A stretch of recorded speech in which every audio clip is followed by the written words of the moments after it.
They say the most dangerous blind spot a man can have is his own family. My name is Hank, and for 40 years I made a living finding the hidden truths in financial ledgers that powerful men tried to bury. I was a forensic accountant, a hunter of fraud. But the biggest fraud of my life wasn't in a corporate spreadsheet. He was sitting at my dinner table, eating the food I paid for, living in the house my sacrifice built. My son-in-law thought I was just a senile old man, a burden to be managed and eventually discarded. He thought my silence was weakness. He forgot that I know how to wait. He forgot that I know how to watch. And he certainly forgot that when you back a man into a corner, you better make sure he doesn't have a plan to bring the whole house down on top of you. Before I tell you how I turned the tables on the people who betrayed me, I want to know something from you. Have you ever sacrificed everything for someone who later treated you like trash? Tell me your story in the comments below, and please hit that like button and subscribe to the channel. It helps more than you know. Now let me take you back to the moment the glass shattered and my eyes finally opened. The sound was not just a crack, it was an explosion. The crystal tumbler, a piece of heavy cut glass that had belonged to my late wife, hit the marble island in the kitchen and disintegrated. But I did not drop it. It was slapped out of my hand. Before my brain could even register the loss of the glass, the back of a hand collided with my cheekbone. The force of the blow was shocking. It was not a playful tap. It was a strike meant to hurt, meant to dominate. My knees, already weak from years of arthritis, buckled instantly. The world tilted sideways, and the cold hardness of the kitchen floor rushed up to meet me. My hips slammed against the tiles, sending a jolt of electricity up my spine, but the pain in my face was sharper. It was a burning, throbbing heat that spread from my cheek to my ear. I lay there for a moment, blinking, trying to clear the sudden fog in my head. I could taste something metallic in my mouth. Copper. Iron. I ran my tongue over the inside of my lip and winced. It was split. I was bleeding. I was 68 years old, a man who had served his country, raised a family, and built a career on respect and precision. And I was lying on the kitchen floor, tasting my own blood because my son-in-law had decided I was moving too slowly. Time seemed to slow down. It is a strange thing that happens during trauma. The brain detaches from the pain and starts to observe the details. I stared at the floor. I could see the shards of the broken crystal scattered like diamonds near the refrigerator. I saw a small droplet of my own blood land on the pristine white grout, and then I saw his shoes. They were Italian leather loafers, black polished to a mirror shine with a small silver buckle across the top. Ferragamos. They cost $800. I knew exactly how much they cost, because I was the one who paid the credit card bill last month.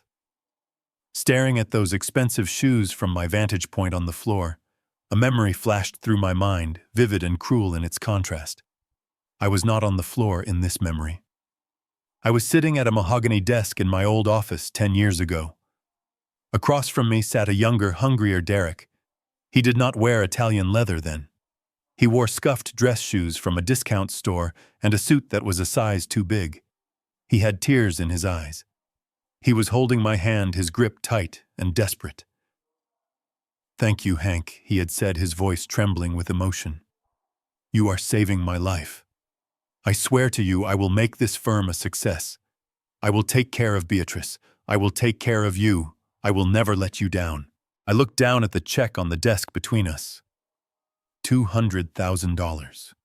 It was nearly all of my liquid savings at the time. It was the money I had put aside for a boat for travel, for the quiet, dignified retirement I had promised my wife before she passed. But I looked at Derek and I saw ambition. I saw the man my daughter loved. I saw the future. So I pushed the check across the desk. I invested in him. I invested in family. The memory dissolved as a shadow fell over me. I was back on the cold floor. The man wearing the $800 shoes was not the humble boy from 10 years ago. He was a monster created by my own generosity. Derek loomed over me. From this angle, he looked like a giant. His face was flushed red, but not with shame. He was not horrified that he had just struck an elderly man. He was not rushing to help me up. He was annoyed. His nostrils flared as he adjusted his cufflinks, checking to make sure his expensive watch hadn't been scratched in the assault. "Look at this mess," Derek spat. His voice was low, a venomous hiss that vibrated in the quiet kitchen. "You are useless, Hank. Absolutely useless. I asked you for water, not a construction project." I tried to push myself up. My arms shook. The humiliation was heavier than my own body weight. I wanted to scream at him. I wanted to remind him of the check. I wanted to remind him that this house, this kitchen, the very clothes on his back were funded by the man he just knocked to the ground. But the words caught in my throat. I knew with a sinking, terrifying realization that he didn't care. The currency of gratitude had no value here anymore. I managed to get on my hands and knees. My vision swam. The pain in my hip was a dull roar now. I looked up at him, waiting for a shred of humanity, waiting for him to realize he had crossed a line that could never be uncrossed. Derek looked down at me with eyes that were flat and dead. There was no spark of recognition that I was a human being, let alone his father-in-law. To him, I was just an obstacle, a piece of furniture that had broken down and needed to be replaced. He didn't offer a hand. He didn't ask if I was okay. Instead, he did something that broke my heart more than the slap itself. He stepped over me. He lifted his expensive Italian loafer and stepped over my legs as if I were a pile of dirty laundry he hadn't gotten around to sorting yet. He walked to the refrigerator, took out a bottle of sparkling water, and cracked it open. The hiss of the gas escaping the bottle sounded loud in the silence. He took a long, refreshing drink, his back turned to me, while I struggled to find my balance on the slippery floor. He turned back around, wiping his mouth with the back of his hand. He looked at me swaying on my feet, clutching the counter for support, blood trickling from my lip onto my chin. "Lo, madonsat di trukitoive," Derek said, his voice dropping to a terrifyingly calm register. "Clean this up before I get back. All of it. If I find a single shard of glass when I walk through that door tonight, don't think I won't put you right back on the floor." He checked his watch, grabbed his car keys, and walked out the door. The heavy oak door slammed shut, shaking the walls of the house I had paid for. I was left alone in the silence, the taste of blood in my mouth, realizing that the man I had treated like a son didn't just want me gone. He wanted me erased. But as I stared at the closed door, wiping the blood from my lip with a trembling hand, a spark lit up in the darkness of my mind. It was a small, dangerous spark. I might be old. I might be hurt. But I was not dead yet. And Derek had just made the biggest mistake of his life. He left me alone in the house with his secrets. Dưới đây là nội dung chi tiết cho căn hai sự tàn nhẫn của con gái The Daughter's Coldness. Nội dung được viết hoàn toàn bằng tiếng Anh tối ưu hóa cho giọng đọc trôi chảy giàu cảm xúc, câu từ gãy gọn không chứa các ký tự đặc biệt hay tiêu đề phân đoạn đảm bảo độ dài và chiều sâu tâm lý như bạn yêu cầu. The silence that followed the slamming of the front door was heavy, pressing down on me like a physical weight. I remained on the kitchen floor for a moment longer, not because I could not get up, but because I was afraid of what standing up meant. If I stood up, I had to acknowledge that the man I welcomed into my family had just struck me.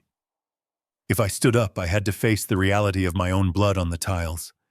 My hip throbbed with a dull, aching rhythm, sinking with the sharp sting on my cheek, but I forced myself to move. I was a father. I was a grandfather. I would not be found cowering on the floor like a beaten animal. I heard the soft click of heels on the staircase. It was a sound I used to love the sound of my daughter Beatrice coming down for breakfast. In my memory, she was still the little girl who would run down those stairs in her pajamas to show me a drawing. But the rhythm of these steps was different. It was slow, deliberate, and cold. I used the countertop to pull myself upright, my joints protesting, my hand trembling as I reached for a paper towel to dab at my split lip. I wanted to hide the blood. Instinctively, I still wanted to protect her. I did not want her to see her husband's violence. I thought that if she saw me hurt, it would break her heart. I was a fool. Beatrice walked into the kitchen. She was dressed in a pristine cream-colored silk blouse and tailored trousers, looking every bit the successful trophy wife she had aspired to become. Her hair was pulled back in a tight, severe bun, pulling her features taut. She stopped in the doorway. Her eyes did not go to my face. They did not look at my trembling hands. They did not even look at the red smear on the paper towel I was holding. Her gaze went straight to the floor, locking onto the scattered shards of crystal near my feet. "Oh God," she sighed, and the sound was not one of worry, but of profound irritation. She walked over her heels, clicking sharply on the tile, and stopped just inches from where I stood. She looked down at the broken glass with genuine tragedy in her eyes.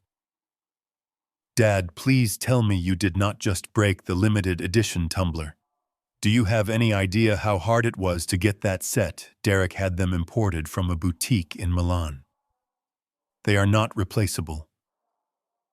I stared at her, the paper towel still pressed to my mouth. The metallic taste of blood was thick in my throat, but it was nothing compared to the bitterness rising in my chest. "Beatrice," I croaked, my voice sounding weak and foreign to my own ears. "He hit me. Derek hit me." Beatrice finally looked at me. There was no shock in her eyes. There was no horror. There was only a weary impatience, like a mother listening to a toddler make up a story. She rolled her eyes, walking past me to the pantry to grab a dustpan. "Stop being dramatic, Dad. Derek did not hit you. You probably stumbled again. You are always stumbling lately. Your balance is terrible. I have told you 1,000 times to be more careful when you are handling expensive things." I lowered the paper towel, revealing the swelling cut on my lip. "Look, B. Look at my face. Does this look like I stumbled?" She glanced at my injury for a fraction of a second, her expression unchanging. "It looks like you were clumsy," she said coldly, kneeling down to sweep up the glass. She showed more tenderness to the jagged shards of crystal than she did to her own father. "Honestly, it is exhausting. We give you a roof over your head, we give you food, we let you live in this beautiful environment, and all you do is break things and complain. Do you know how stressful it is for Derek right now? He is managing millions of dollars. He has the weight of the world on his shoulders. The last thing he needs is to come home to a chaotic kitchen and a father-in-law who cannot hold a glass of water." I felt a coldness spread through my chest that had nothing to do with the temperature of the room. It was the chill of absolute abandonment.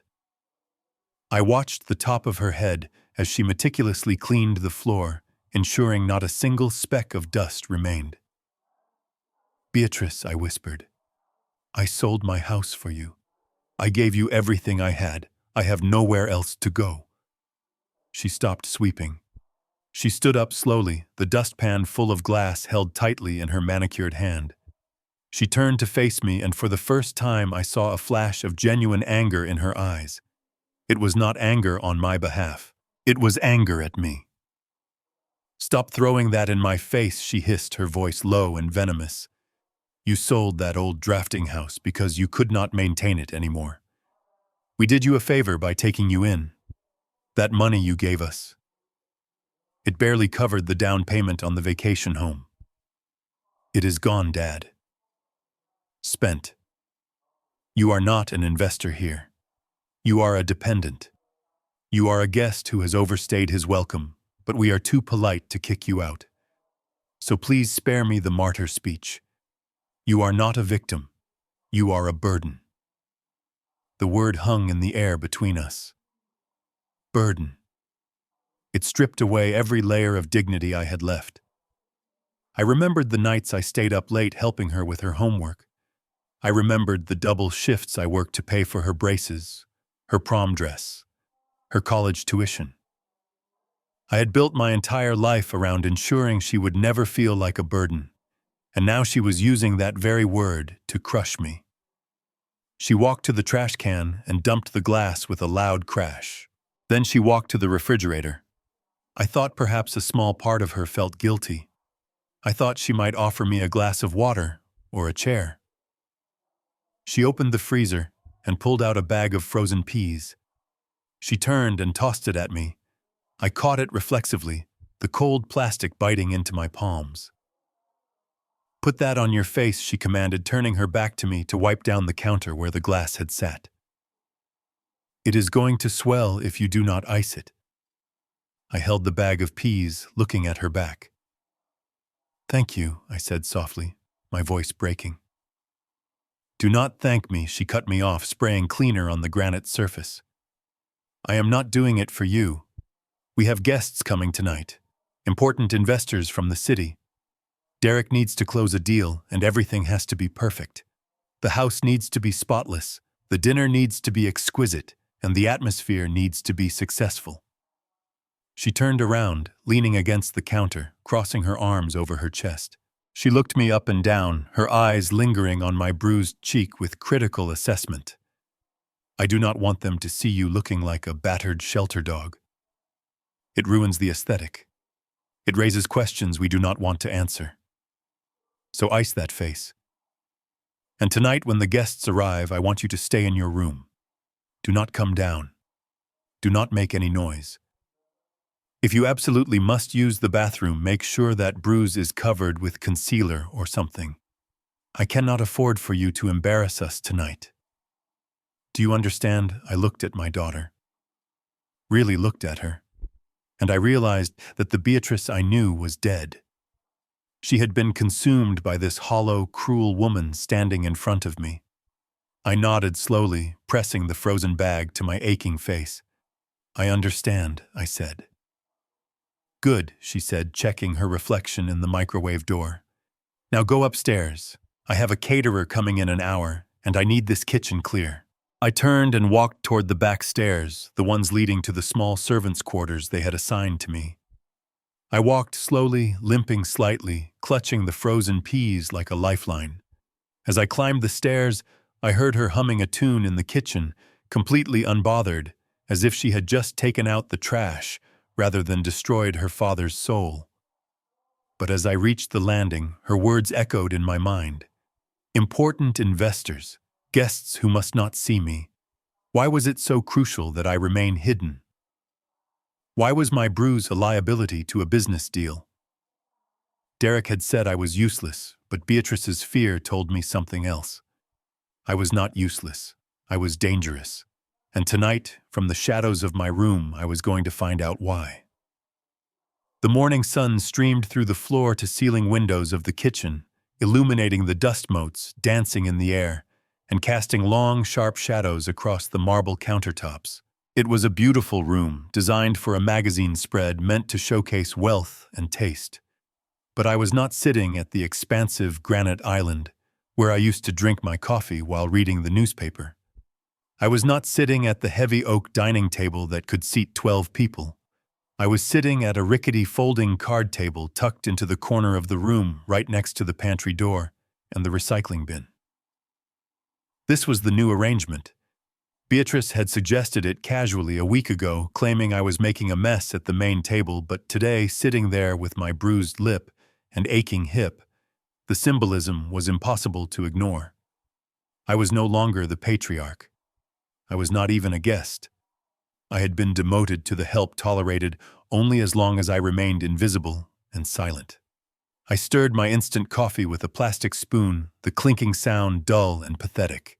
Across the room, the expensive Italian espresso machine hissed and gurgled, brewing a dark, aromatic roast that filled the kitchen with a scent I used to love. That coffee was for Derek. My coffee came from a jar. I stared into the black liquid, watching my own reflection ripple. The bruise on my cheek had darkened overnight to a deep purple, a map of yesterday's violence etched into my skin. I heard the heavy footsteps before I saw him.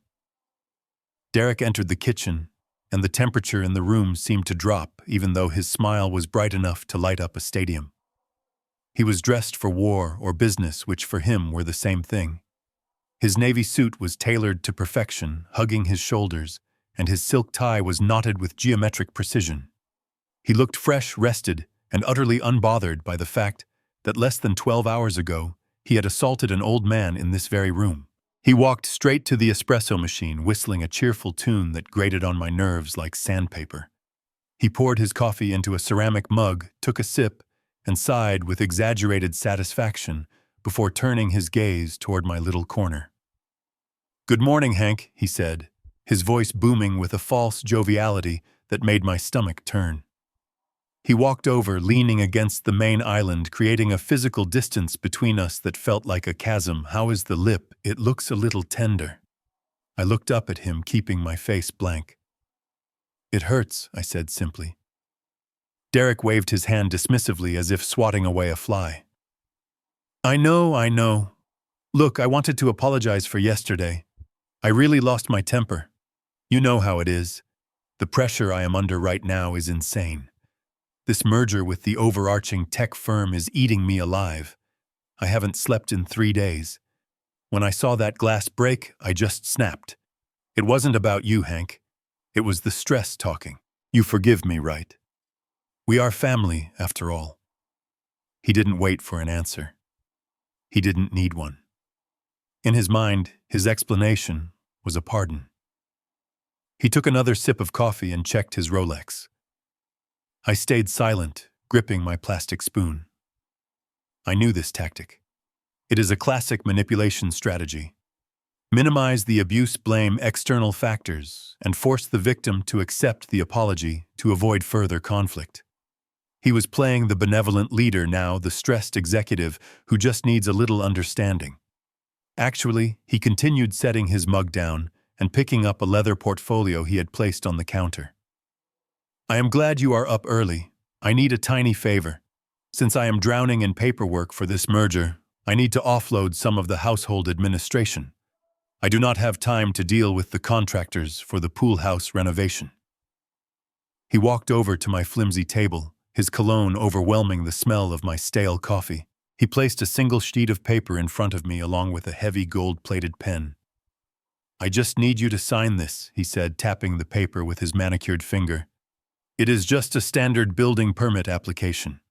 It basically says you, as a resident, give permission for the noise and the construction crews to be on the property. The city needs a signature from everyone living in the house to approve the zoning. It is a total bureaucracy nightmare, but if we don't get it in by noon, the whole project gets delayed another month." I looked at the paper. It was folded in a way that only the signature line at the bottom was clearly visible. The rest of the text was dense, single-spaced, and covered by his hand as he leaned on the table. "Just sign right there at the X, Hank," he urged, his voice tight with a fake urgency. "The courier is waiting outside. I have to run." I looked at his hand. It was steady. Too steady. A man who had allegedly not slept in 3 days should have a tremor, a sign of fatigue. Derek was as calm as a surgeon. My instincts, honed by 40 years of auditing fraudulent accounts and catching liars in depositions, began to scream. The hairs on the back of my neck stood up. Why would the city need my signature? I didn't own the house. My name wasn't on the deed. I was just an occupant. I reached into my pocket and pulled out my reading glasses. The frames were bent slightly from when I fell yesterday, sitting crooked on my nose. I saw a flicker of annoyance cross Derek's face. "Come on, Hank, it is just a permit." He snapped, the mask of kindness slipping for a fraction of a second. "You do not need to read the fine print. It is standard boilerplate language." I didn't look up. I moved my hand slowly, deliberately pushing his hand aside to smooth out the paper. "I am an old accountant, Derek," I said, my voice raspy but steady. "I never sign anything I haven't read. It is a bad habit." I saw his jaw clench. He wanted to snatch the paper away. I could feel it radiating off him. But he couldn't. Not without admitting that he was hiding something. He had to play the game. He had to pretend this was innocent. "Fine," he huffed, checking his watch again. "But make it quick. I am late. I adjusted my glasses and began to read. The text was small, deliberately difficult to decipher without focus. I scanned the first paragraph. It wasn't about zoning. It wasn't about construction noise.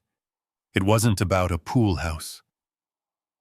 My heart began to hammer against my ribs, a frantic drumbeat in the silence of the kitchen. I read the words again just to be sure. I blinked, hoping my eyes were deceiving me, hoping that my paranoia had finally gotten the better of me. But the words remained the same. In bold, capitalized letters at the very top of the document, hidden under the fold Derek had made, were the words, "Durable Power of Attorney." I read on my blood running cold. This wasn't a permit. This document granted Derek Kerr full legal authority over my finances, my medical decisions, and my remaining assets. It gave him the power to liquidate my retirement accounts. It gave him the power to commit me to a state-run facility if he deemed me mentally unfit. It gave him the power to pull the plug if I was on life support. This was not a request for help. This was a death warrant signed in ink. He wasn't just trying to manage me. He was trying to own me. He wanted to strip me of my legal personhood.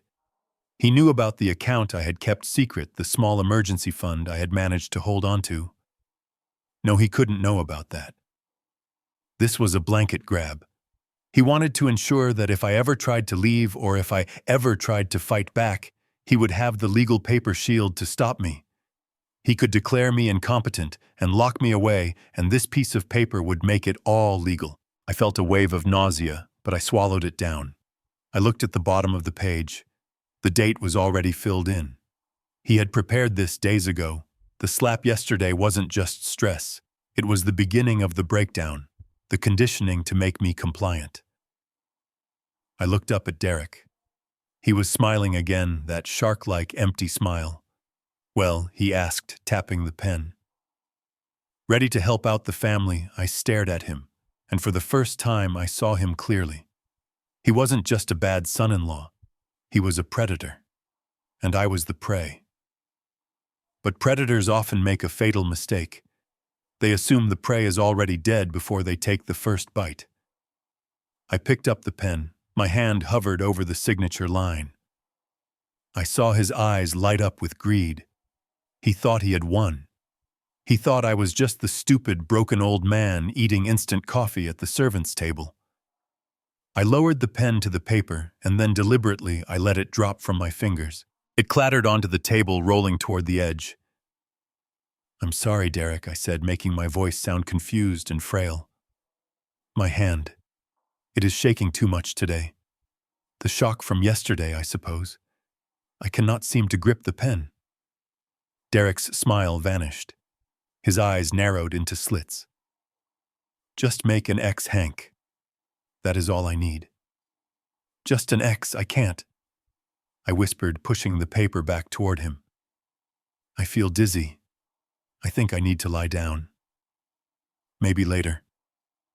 I stood up, feigning a stumble, and grabbed the edge of the table for support.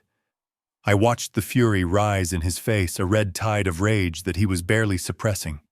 He wanted to scream. He wanted to force the pen into my hand. But he couldn't. Not yet. He snatched the paper off the table, shoving it back into his portfolio. "Useless," he muttered under his breath, loud enough for me to hear. "Absolutely useless." He turned on his heel and stormed out of the kitchen. I listened to his footsteps fade, then the sound of his car engine roaring to life. Only then did I let out the breath I had been holding. I slumped back into the folding chair, my heart racing. I had dodged the bullet, but the gun was still pointed at my head. He would be back, and next time he wouldn't ask. I looked at the empty spot on the table where the paper had been. Power of attorney. He wanted to declare me incompetent. Why the sudden urgency? You don't try to seize legal control of an old man with no money unless he isn't as out of money as he thinks, or unless he is a liability you need to silence. I remembered the phone call I had overhead weeks ago, the one I had dismissed as business jargon. Something about liquidity, something about offshore accounts. I stood up, my pain forgotten. I wasn't just fighting for my dignity anymore. I was fighting for my life. And to win this war, I needed to know exactly what Derek was hiding. I looked toward the hallway. They were both gone. The house was empty. It was time to stop being the servant. It was time to go to work. The silence in the kitchen after Derek stormed out was not peaceful. It was the silence of a held breath, the kind that precedes a storm. I sat at the servants' table for a few moments, listening to the hum of the refrigerator, trying to calm the racing of my heart. The adrenaline from the confrontation was beginning to fade, replaced by a cold, sharp clarity. Derek had played his hand. He wanted legal control over me. He wanted to silence me. And he was in a rush. That was the key detail. A man confident in his power moves slowly. A man in a panic moves fast. And Derek was moving very fast. I needed to think, but I could not think in this house. The walls felt like they were closing in on me. Every security camera, every smart device felt like an eye watching my every move. I needed a sanctuary. I needed my car. It was a 5-year-old sedan, nothing flashy, but it was solid, reliable, and most importantly, it was mine. It was the last piece of property I owned solely in my name. I kept a spare pair of reading glasses in the glove compartment, or at least that would be my excuse if anyone asked why I was going to the garage. But the truth was, I just needed to sit in the driver's seat, grip the wheel, and remember that I was still a man capable of going anywhere I chose. I stood up, my hip protesting with a sharp twinge, and walked toward the door that led to the attached garage. I reached for the handle, my hand anticipating the familiar turn, but it wouldn't budge. It was locked. I frowned. We never locked the interior garage door. It was a fire hazard for one thing, but also just an inconvenience. I looked at the keypad mounted on the wall next to the frame. It was a new model, sleek and black, installed just last week. At the time, Derek had said it was part of a security upgrade for the whole neighborhood. I punched in the code. 1988, Beatrice's birth year. It was the code we had used for everything since she was a teenager. The keypad beeped a harsh, dissonant tone, and a small red light flashed angrily. Access denied. I stared at the red light, a cold knot forming in my stomach. I tried again, thinking my fingers had slipped. 1988. The same harsh beep. The same red rejection. I tried my own birth year. I tried the last 4 digits of my old phone number. Nothing worked. I took a step back, my breath coming in shallow gasps. This was not a security upgrade. This was a containment measure. They had changed the codes and not told me. I was not just a guest in this house anymore. I was an inmate. Panic, primal and hot, surged through me. I needed to see my car. I needed to know it was there. I turned and hurried to the back door that led to the garden, hoping I could walk around the side of the house to the exterior garage windows. The back door opened. Thank God. I stepped out into the cool morning air, ignoring the pain in my legs, and shuffled as fast as I could along the paved path that hugged the side of the grand house. I reached the side window of the garage. It was high up, frosted glass, but if I stood on my toes, I could see through a clear patch in the corner. I pressed my face against the cold glass, cupping my hands around my eyes to block out the glare. The garage was a cavernous space big enough for 3 cars. Derek's spot was empty. He had already left for the office. Beatrice's spot was occupied by her massive white luxury SUV gleaming under the fluorescent lights. I looked to the 3rd spot, the spot where my sedan should have been. It was empty. There was nothing there but a clean patch of concrete and a small oil stain from years of parking. My car was gone. No. I whispered the word, snatched away by the wind. No, no, no. I stepped back from the window, my mind racing. Maybe it was at the shop. Maybe Derek had taken it for a wash, but deep down, the sinking feeling in my gut told me the truth. I turned around to go back inside to demand an answer, and I nearly collided with Beatrice. She was standing on the patio, arms crossed, wearing a cashmere cardigan, wrapped tight around her thin frame. She had been watching me. She must have seen me try the keypad. She must have seen me run to the window. Her face was impassive, her eyes hidden behind large dark sunglasses, shielding her from the morning sun and from my scrutiny. "Looking for something, Dad?" She asked, her voice light, conversational, as if we were discussing the weather and not the sudden disappearance of my property. "Where is my car, B?" I asked, my voice trembling with a mixture of rage and fear. "I tried the garage door. The code is changed, and my car is not in its spot." "Where is it?" Beatrice sighed, a long, weary sound that suggested I was being incredibly difficult. "We sold it, Dad." The world stopped. The birds in the trees seemed to go silent. "Sold it," I repeated, unable to comprehend the audacity. "You sold my car. That is my car, Beatrice. The title is in my name. You cannot sell a car that doesn't belong to you." "Technically, Derek handled the paperwork," she said, examining her manicured fingernails. "And since you are living under our care, and since the doctor expressed concerns about your cognitive decline, we had the legal standing to make decisions for your safety." "My cognitive decline?" I stepped closer to her, my hands balling into fists at my sides. "I don't have a doctor, Beatrice. I haven't seen a doctor in 2 years because you canceled my insurance policy. Who said I have cognitive decline? Who said I can't drive? I have a perfect driving record. I drove truck routes across 3 states in my youth. I am a better driver than you or your husband will ever be." "Dad, stop shouting," she hissed, looking around nervously at the neighbors' fences. "You are proving my point. You are erratic. You are emotional. Derek and I decided it was too dangerous for you to be on the road. What if you confused the gas for the brake? What if you got lost and we couldn't find you? We did this to protect you." "Protect me," I laughed, a bitter, jagged sound. "You locked me in. You changed the codes so I can't leave. You took my car so I can't escape." "This isn't protection, Beatrice. This is imprisonment." "What did you do with the money?" "It wasn't worth much, maybe $5,000 or $6,000, but it was mine."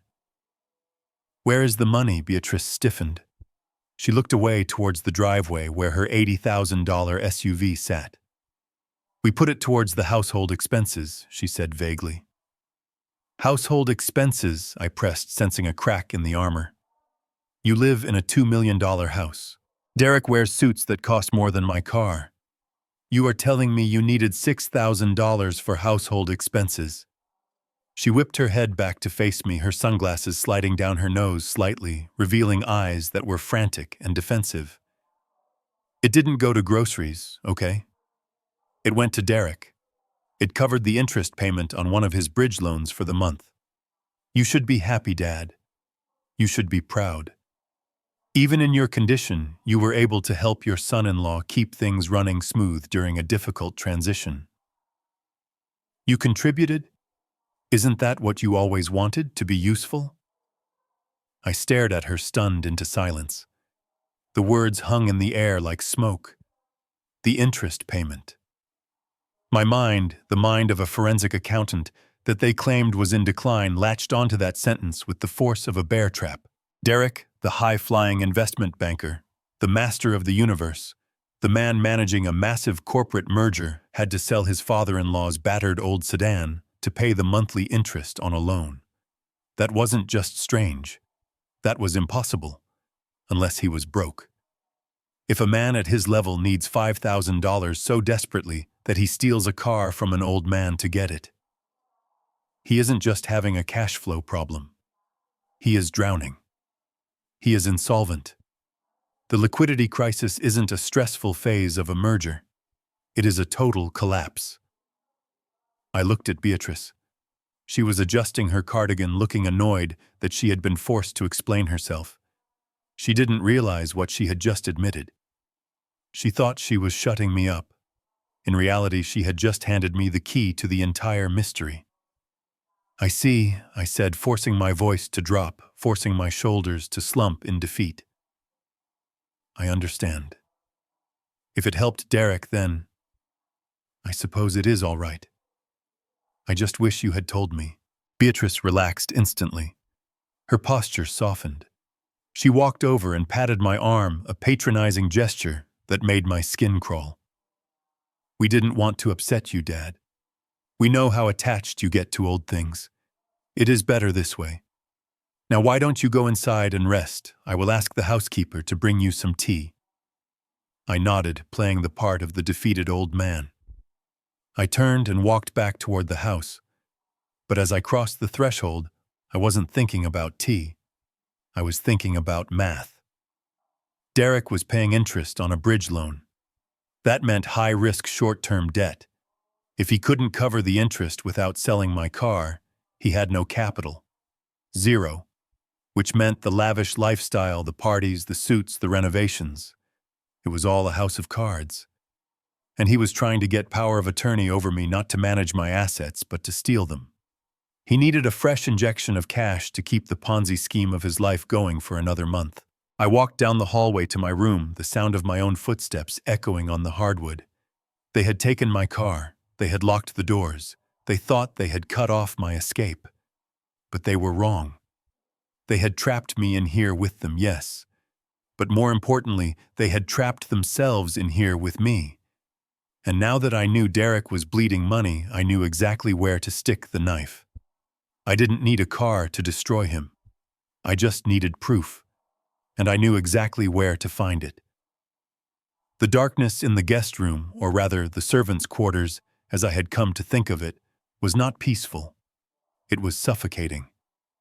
The digital clock on the bedside table read 2:14 in the morning, but sleep was a luxury I could not afford. My body was exhausted.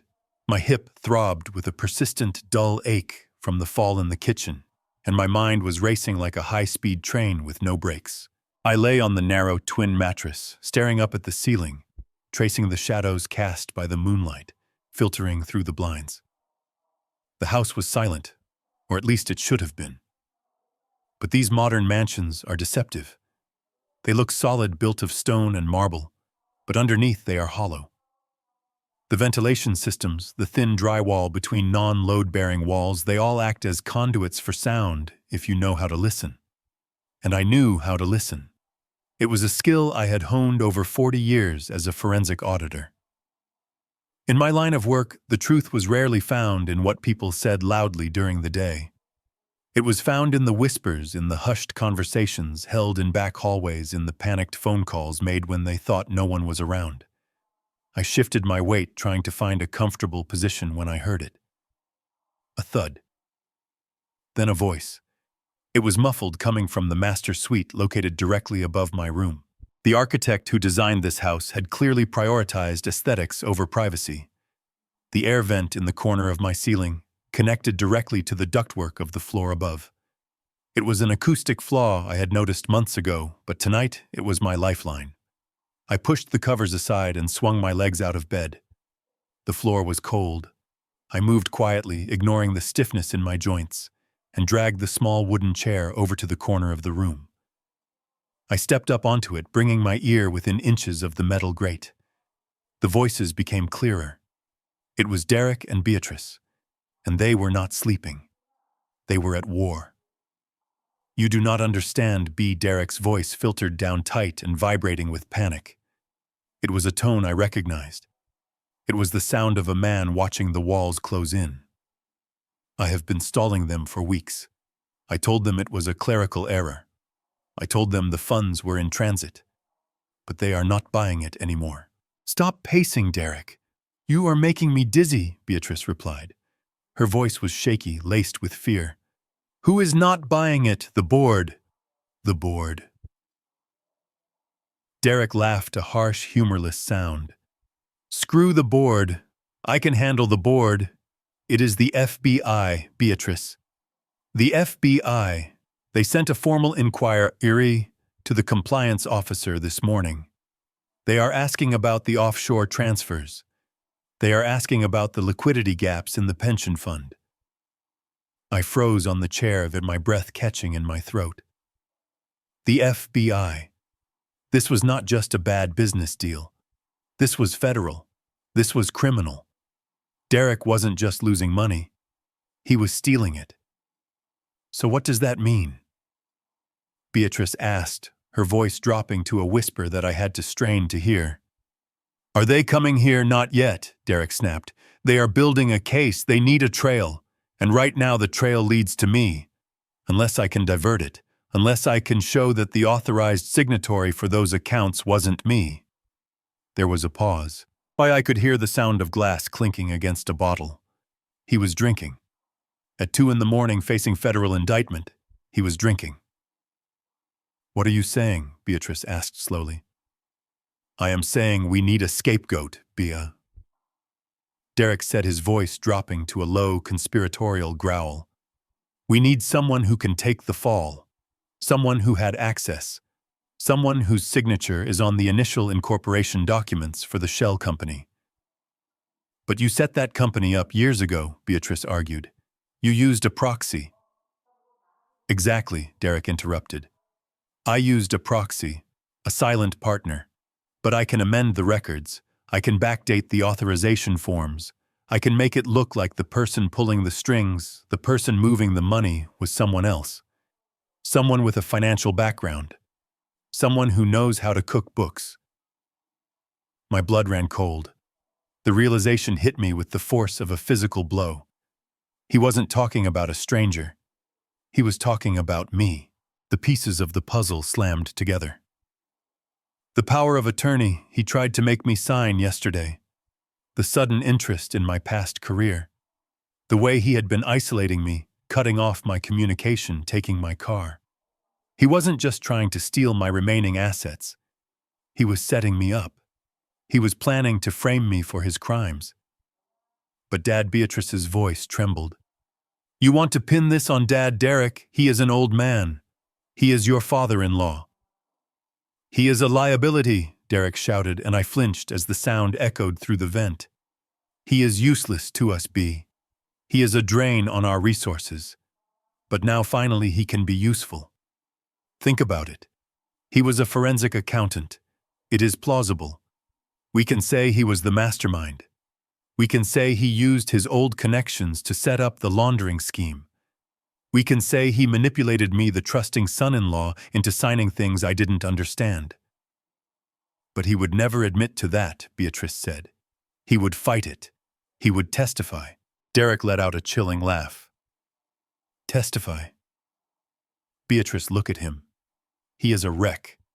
He is bruising, he is stumbling, he is forgetting things.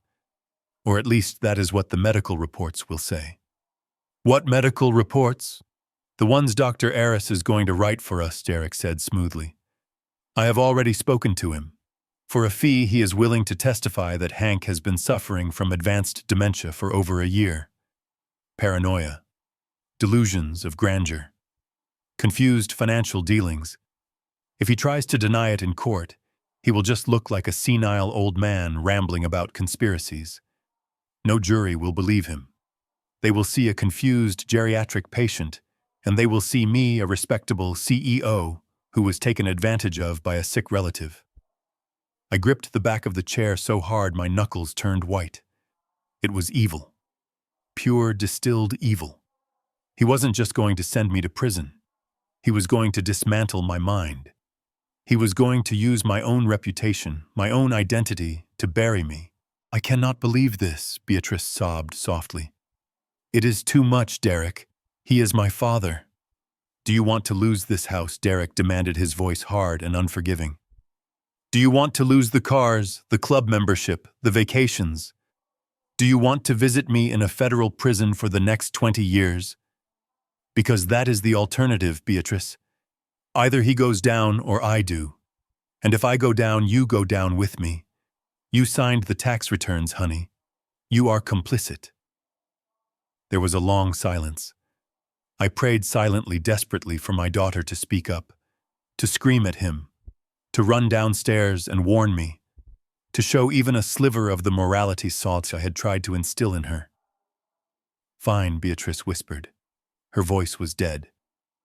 Just do it fast. I do not want to see it happen. The betrayal pierced deeper than any knife. My own daughter.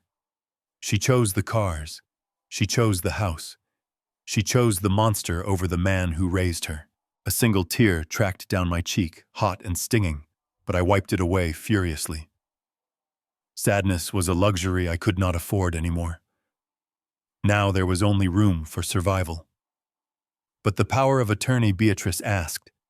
He didn't sign it. He dropped the pen. I heard footsteps pacing above me again. Heavy, angry strides. That old fool Derek spat. He thinks he is clever. He thinks he can stall me. But he is out of time. I pressed my ear harder against the metal grate, needing to hear every syllable of what came next. What if he refuses tomorrow? Beatrice asked. Derek's voice rose to a shout, echoing through the ductwork like a thunderclap. I do not care if he refuses. If that old bastard does not sign the papers tomorrow morning, I will sign them for him. I will forge his signature. Beatrice, I have his old checks. I can copy his handwriting perfectly. And who is going to challenge it? Who is going to believe him? By this time next week, he will be heavily medicated in a state-run psychiatric facility, drooling on himself, and I will be free and clear. He is going to that asylum whether he likes it or not, so stop crying and get on board. The shout faded into silence. I slowly stepped down from the chair. My heart was pounding, not with fear, but with a cold, hard resolution. They thought I was a senile old man. They thought I was a victim. They thought the game was over. I looked at the closed door of my room. I looked at the darkness. Derek was going to forge my signature tomorrow. He was going to commit me. He had a plan. But he had made one critical error. He had let the auditor hear the audit. He had shown me the books even if he didn't mean to. And now that I knew the timeline, now that I knew the stakes, I knew exactly what I had to do. I didn't need to run away. I needed to dig in, because tomorrow wasn't going to be the day I went to the asylum. Tomorrow was going to be the day I started gathering the evidence to send Derek to the hell he deserved. I walked to the window and looked out at the night. Sleep was impossible now. I had a war to plan. The sound of the garage door closing was the most beautiful music I had heard in years. I stood by the window in the hallway, hidden behind the heavy velvet drapes, and watched as Beatrice's white SUV backed out of the driveway. Derek was in the passenger seat, talking on his phone, his hand gesturing wildly. They were heading to the lawyer's office to finalize the paperwork for my committal, or so they thought. They believed they were leaving a helpless, confused old man locked in a cage. They had no idea that the moment their taillights disappeared around the bend, the old man would stop shuffling and start hunting. I moved immediately to the door of Derek's home office. It was a solid oak door, imposing and heavy, always kept locked. Derek treated this room like a sanctuary, the holy ground of his financial genius. To me, it was just another vault I needed to crack. I didn't have a key, and the digital keypad was beyond my guessing ability. But I knew something about doors in these faux luxury mansions. The contractors often cut corners on the strike plates. I pulled a stiff wire from a spiral notebook I had found in the kitchen drawer earlier. It was a crude tool, but in the hands of a man who had spent his youth fixing engines and his adulthood uncovering secrets, it was enough. I knelt down, ignoring the sharp protest of my arthritic knees. I inserted the wire into the gap between the door and the frame, feeling for the latch mechanism. It took patience. Sweat beaded on my forehead, not from exertion, but from the ticking clock. If they came back for a forgotten phone or a wallet, I was finished. I maneuvered the wire, feeling the tension of the spring. Then a soft click. The latch slid back. The door swung open with a quiet groan. I stepped inside. The room smelled of stale coffee and expensive cologne. It was cold, the air conditioning cranked up high to protect the servers humming in the corner.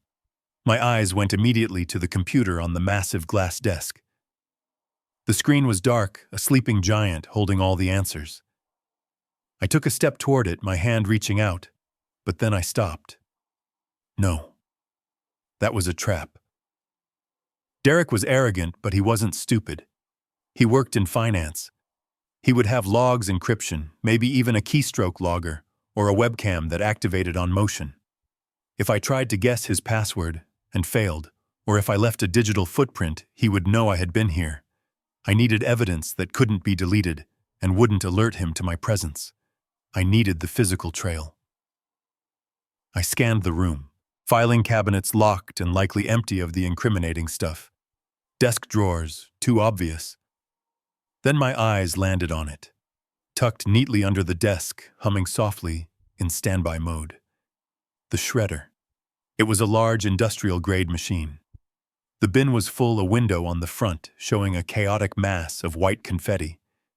Derek was the type of man who believed that once paper went through those blades, the truth was destroyed. He was wrong. Destruction is just a form of transformation. The truth was still there, just rearranged. I grabbed the heavy plastic bin and pulled it out. It was packed tight. I couldn't do this here. I needed space and light. I carried the bin to the center of the room, sitting down on the plush rug. I dumped the contents out. It was a mountain of jagged paper strips, thousands of them, a snowstorm of secrets. This was my element. For 40 years, I had taken broken numbers and made them speak. This was no different. It was just a puzzle, and I had always been good at puzzles. I started the process, my hands moving with a speed and precision that defied my age. First, the sort. I separated the strips by color. Most were white, but there were different shades. Bright white printer paper, cream-colored letterhead, thin thermal receipt paper. I pushed the receipts aside. I pushed the standard printer paper aside. I focused on the cream-colored strips, heavy stock, high quality, the kind of paper used by law firms and banks, the kind of paper that carries bad news. I cleared a space on the rug and began the reconstruction. It was tedious, agonizing work. The silence of the house pressed against my ears. Every creak of the floorboards sounded like a footstep. My heart hammered a frantic rhythm against my ribs, but my hands remained steady. I picked up a strip. It had a partial logo, a red shield with a white cross. Swiss. I felt a jolt of adrenaline. I searched the pile frantically for matching strips. I found another, and another.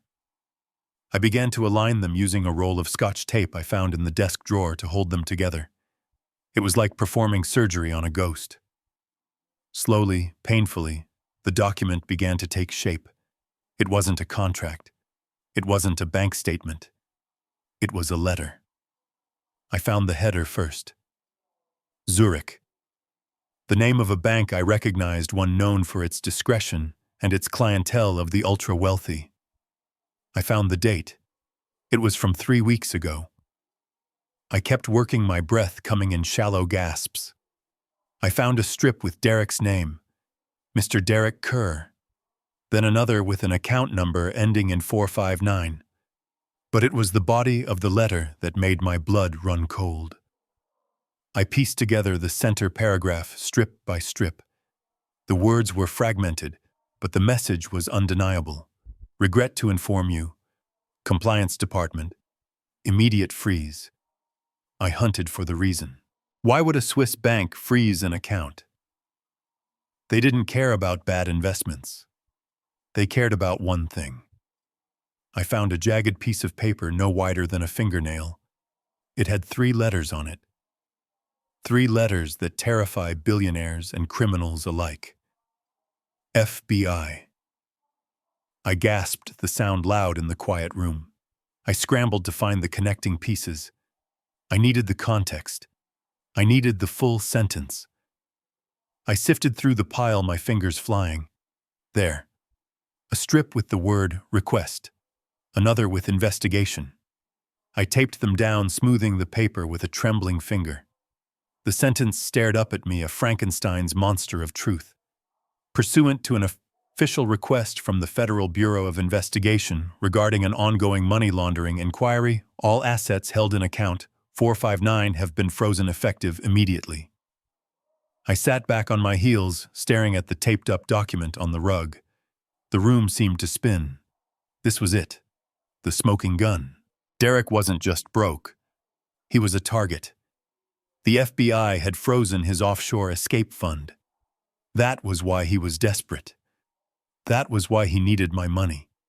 He wasn't trying to pay a loan. He was trying to bribe someone, or pay for a lawyer, or perhaps fund a run for the border. And he was going to frame me for this. He was going to tell the FBI that the account belonged to his senile father-in-law, that he was just a victim. I looked at the paper again. It was fragile, held together by tape and determination, but it was the most powerful weapon I had ever held. I had the motive. I had the proof. Suddenly, the sound of a car engine cut through the silence. I froze.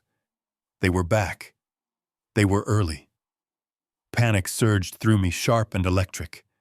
I had the letter, but the room was a disaster. The shredder bin was empty. The pile of paper was scattered across the rug.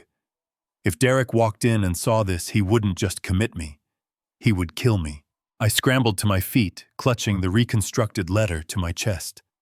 I had to hide the evidence. I had to clear the room. But as I looked at the chaotic mess of paper on the floor, I realized I couldn't clean it all up in time. I had seconds, maybe a minute, before the front door opened. I needed a plan, and I needed it now. I looked at the letter in my hand. This was my leverage. This was my shield. But right now, standing in the center of the trap, it felt more like a target painted on my back. I shoved the letter into the waistband of my trousers under my shirt against my skin. The paper felt cold. I heard the front door open. I heard Beatrice's voice calling out, "Dad, are you home?" I was trapped in the office. There was no other exit. I looked at the pile of trash on the floor. I couldn't hide it, so I had to use it. I took a deep breath and I did the only thing I could do.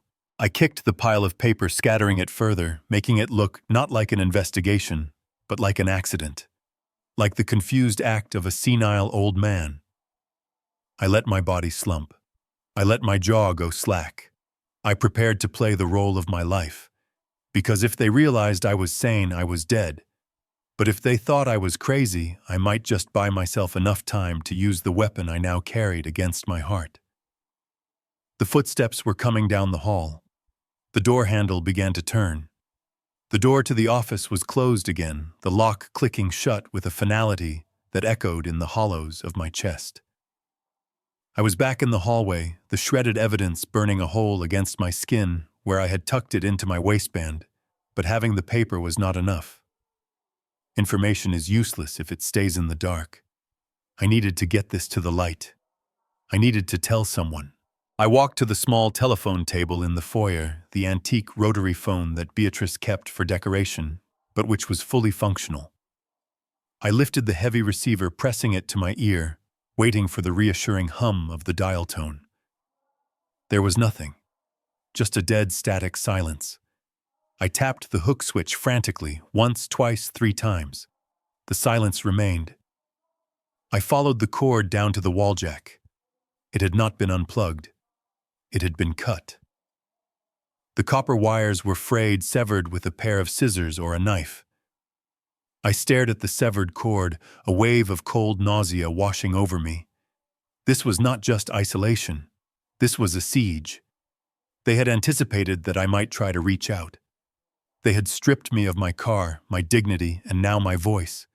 I needed a phone. My own cell phone had vanished the day I moved in, lost in the chaos of unpacking, or so I had believed. Now I knew better. It was likely at the bottom of a river or smashed into pieces in a dumpster. I stood in the foyer, my mind racing. Derek was a criminal. He was moving millions of dollars illegally. Men like that do not conduct their business on registered lines. They do not use family plans. They use burners, disposable, untraceable phones bought with cash. I remembered something. A few weeks ago, before the violence started, I had seen Derek come home late. He had been standing in the mudroom fumbling with his keys, and he had dropped a small black object. It wasn't his sleek smartphone. It was a cheap plastic flip phone. He had snatched it up quickly, glancing at me with a look of guilt that I had dismissed at the time. He had shoved it into the bottom drawer of the console table in the mudroom underneath the pile of winter gloves and scarves we never used. I moved quickly, my limp forgotten in the urgency of the moment. I went to the mudroom, a small entryway off the kitchen. The house was quiet. Derek was upstairs in the shower. I could hear the pipes rattling. Beatrice was in the garden talking to the landscapers. I had 5 minutes, maybe less. I pulled open the drawer. It was filled with wool mittens, old receipts, and loose change. I dug my hands into the pile, my fingers searching for the hard, smooth plastic. Panic began to rise in my throat. What if he had moved it? What if he had thrown it away? Then my fingers brushed against it. I pulled it out. It was a cheap prepaid phone, the kind you buy at a gas station. I flipped it open. The battery bar was low, glowing red, but it was alive. I let out a breath I didn't know I was holding. I had a line out. But who could I call? The local police would see this as a domestic dispute. They would see a frantic old man and a calm, wealthy couple. Derek would show them the power of attorney papers, claim I was having an episode, and that would be the end of it. I needed someone who understood financial crimes. I needed someone who knew who I used to be. A number floated up from the depths of my memory, a sequence of digits I hadn't dialed in a decade. 202 area code. Washington, D.C. 10 years ago, I was the lead forensic auditor on a case involving a massive Ponzi scheme in the Midwest. The FBI agent in charge was a man named Rossi. We had spent months in a windowless room drinking stale coffee and tracing shell companies. I had found the one transaction that cracked the case wide open, saving Rossi's career when his superiors wanted to shut the investigation down. He had shaken my hand on the steps of the courthouse and said, "If you ever need a favor, Hank, even if it is just to bail you out of jail, you call me." I prayed he still had the same number. I prayed he was still alive. I prayed he would remember me. My trembling fingers punched in the numbers. I pressed send. The phone pressed to my ear. I listened to the ring. 1, 2, 3. Agent Rossi, a gruff voice answered. It was older, deeper, but it was him. "Rossi," I whispered, keeping my voice low, my eyes darting to the kitchen door. "It's Hank Miller." There was a pause on the other end, a silence that stretched for an eternity. I could hear the sounds of a busy office in the background, phones ringing, voices murmuring. "Hank Miller," the voice said, the tone shifting from professional to incredulous. "The man who found the missing zeros in the Detroit audit." My God. "Hank, it has been 10 years. I thought you were retired in Florida." "I am not in Florida, Rossi. I am in hell." I spoke quickly, the words tumbling out of me in a rush. I told him about Derek. I told him about the shredded letter from the Swiss bank. I told him about the account number ending in 459. I told him about the power of attorney and the plan to frame me. "Rossi, listen to me. He is laundering money.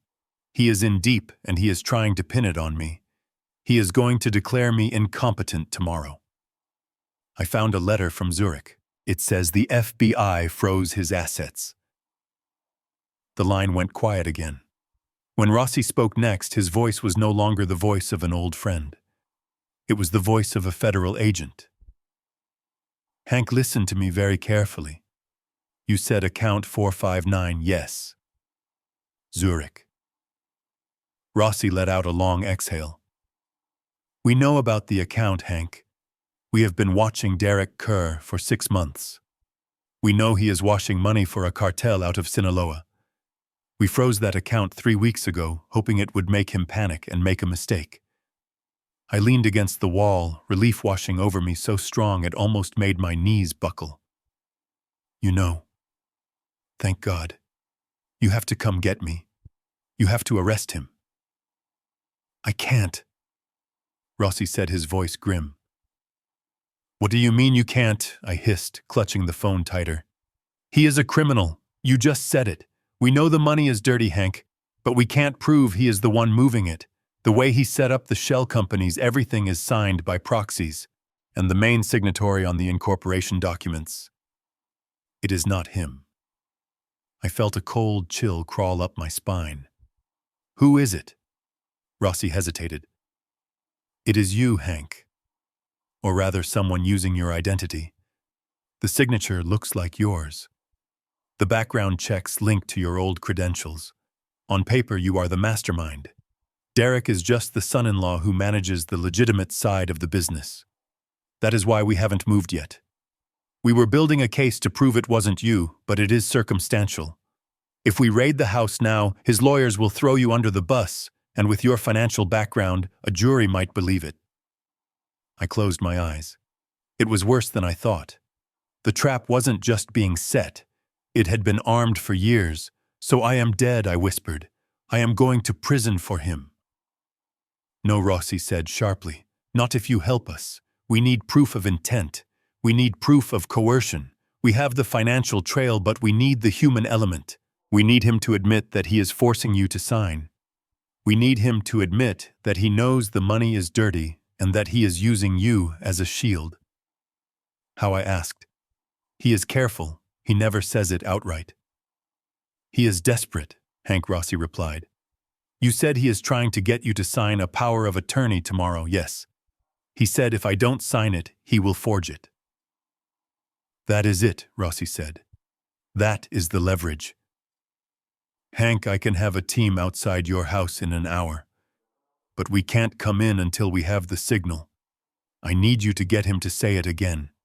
I need you to get him to admit he is framing you. Can you do that? Can you stand up to him one more time?" I thought about the slap. I thought about the coldness in Beatrice's eyes.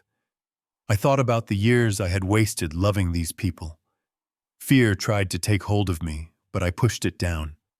I was done being afraid. "I can do it," I said. "But I need a wire."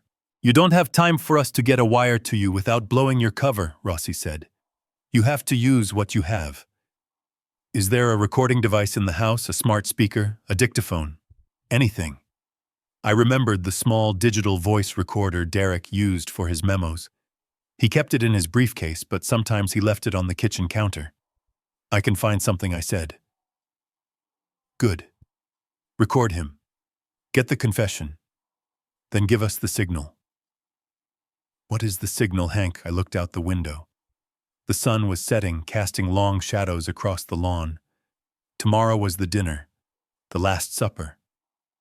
"Tomorrow night," I said. "He is forcing me to sign at dinner. I will invite a witness." "I will invite you." "Me?" Rossi asked. "Yes." I told him I wanted to invite an old friend, Arthur, to say goodbye before I go to the home. He agreed. "You are Arthur." I understood the plan immediately. It was risky. It was dangerous. But it was the only way. "All right, Hank. I will be Arthur. I will have a tactical team in the van down the street. But until I walk through that door, you are on your own. Do not let him hurt you. He has already hurt me, Rossi," I said, my voice hard as flint. "Now I am going to hurt him back." I hung up the phone. I wiped my fingerprints off the plastic casing and shoved it back into the drawer, burying it under the winter scarves. I stood up and walked out of the mudroom. I felt different. Heavier, yet lighter. I was no longer a prisoner. I was an undercover operative in my own life. Derek thought he was living with a victim. He was about to find out he was living with the wire. The heavy oak front door creaked open, signaling the return of the captors. I was sitting in the worn leather armchair in the corner of the living room, a spot where the shadows were deepest. I had spent the last 20 minutes not planning a strategy, but rehearsing a role. I adjusted my posture, letting my shoulders slump forward, curving my spine into the shape of defeat. I relaxed the muscles in my face, letting my mouth hang slightly open. allowing my eyes to lose their focus. The sharp, calculating auditor who had just coordinated a federal sting operation was gone. In his place sat Hank, the burden. Hank, the confused Hank, the problem that needed to be solved.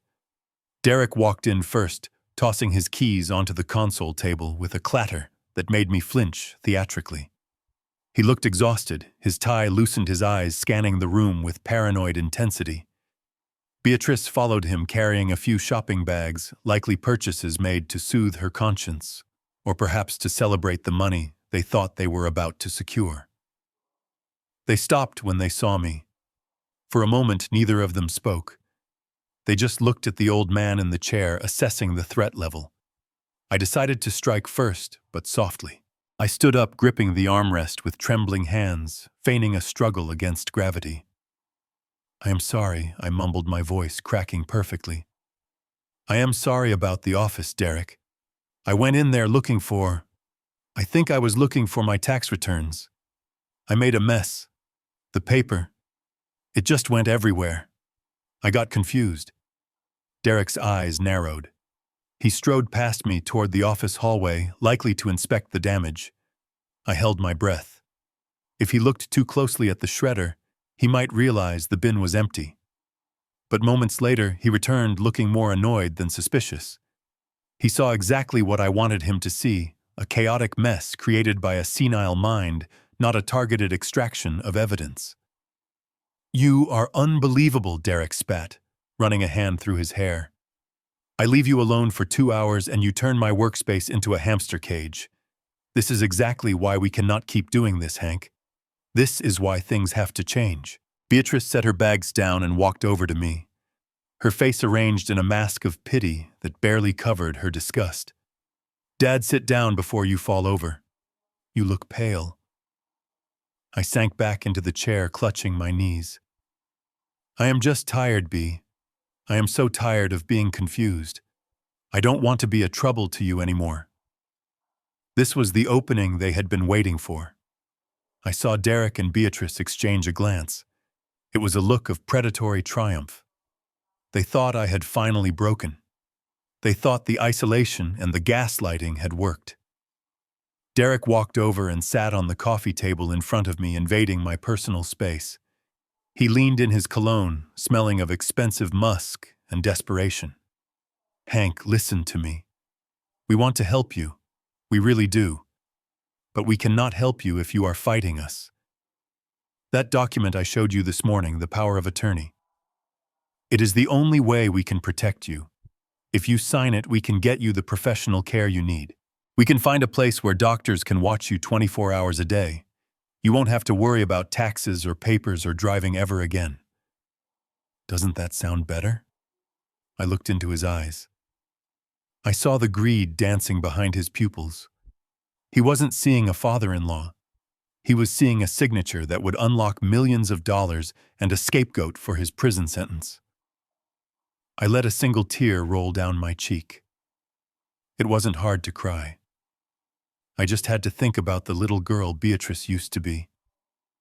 "You want to put me in a home?" I whispered, my voice trembling. "It is a facility, Dad," Beatrice corrected, standing behind Derek like a loyal lieutenant. "A luxury facility. It is for your own good." I took a deep, shuddering breath, looking from one to the other. I pretended to weigh my options, pretended to struggle with the decision. Silence stretched in the room, thick and heavy. I let them sweat for a few seconds. "Okay," I said softly. Derek froze. "Okay. You mean you will sign?" I nodded, slowly wiping my eyes with the back of my hand. "I will sign. I do not want to be a burden. If you say I am sick, then I must be sick.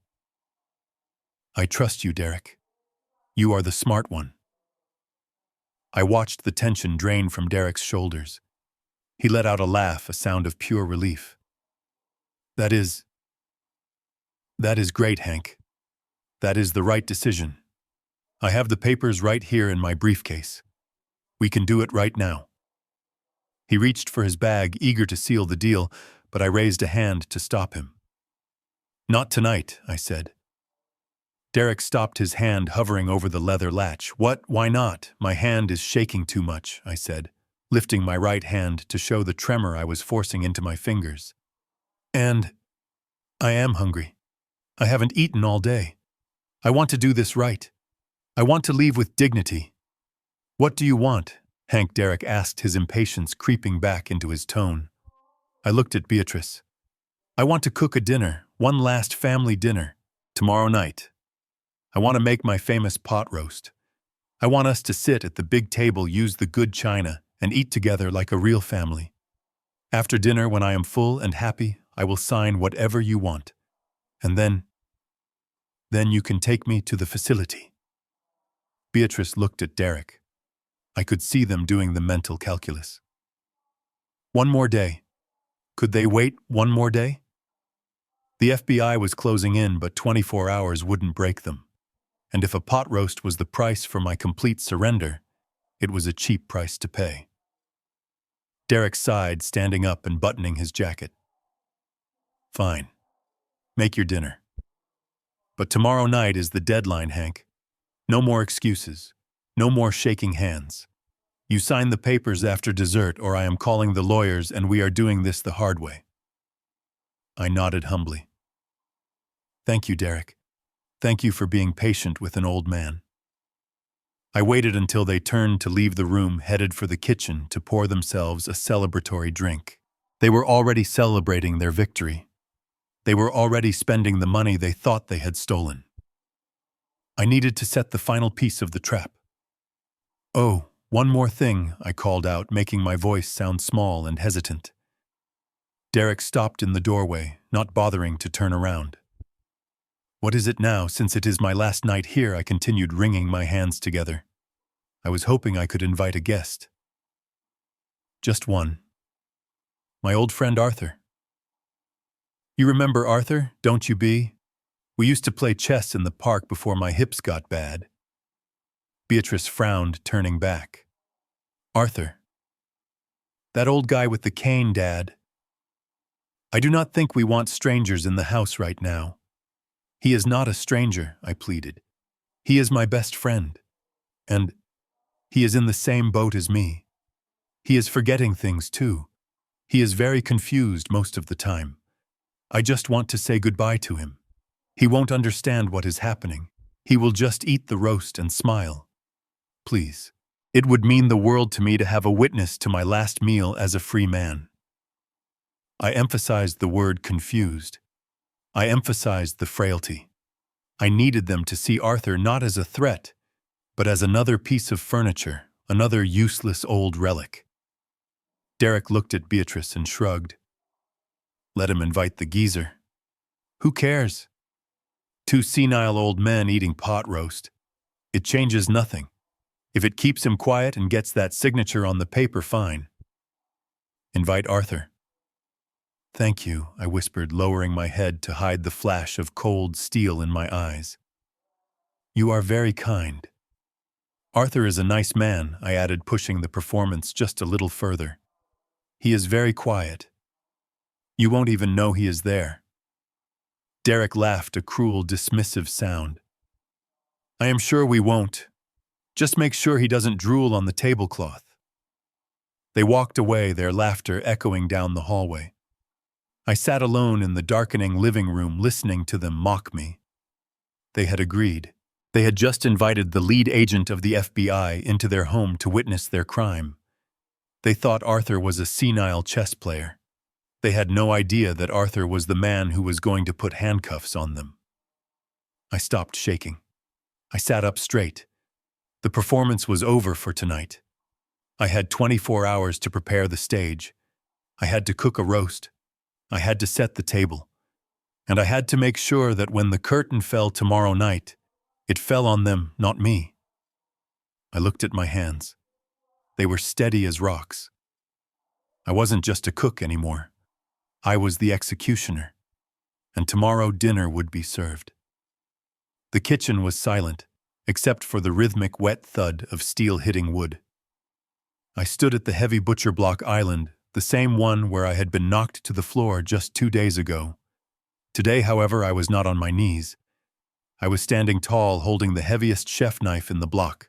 I was preparing a pot roast, a dish that had been a staple in my family for 3 generations. It was comfort food, warm and forgiving, the kind of meal you make to heal a broken spirit. But as I sliced through the thick, marbled slab of beef, there was no comfort in my heart. There was only a cold, focused rage that guided my hand with surgical precision. I seasoned the meat, rubbing the coarse salt and black pepper into the flesh with a vigor that made my arthritic fingers ache. Every grain of salt felt like a memory of a betrayal.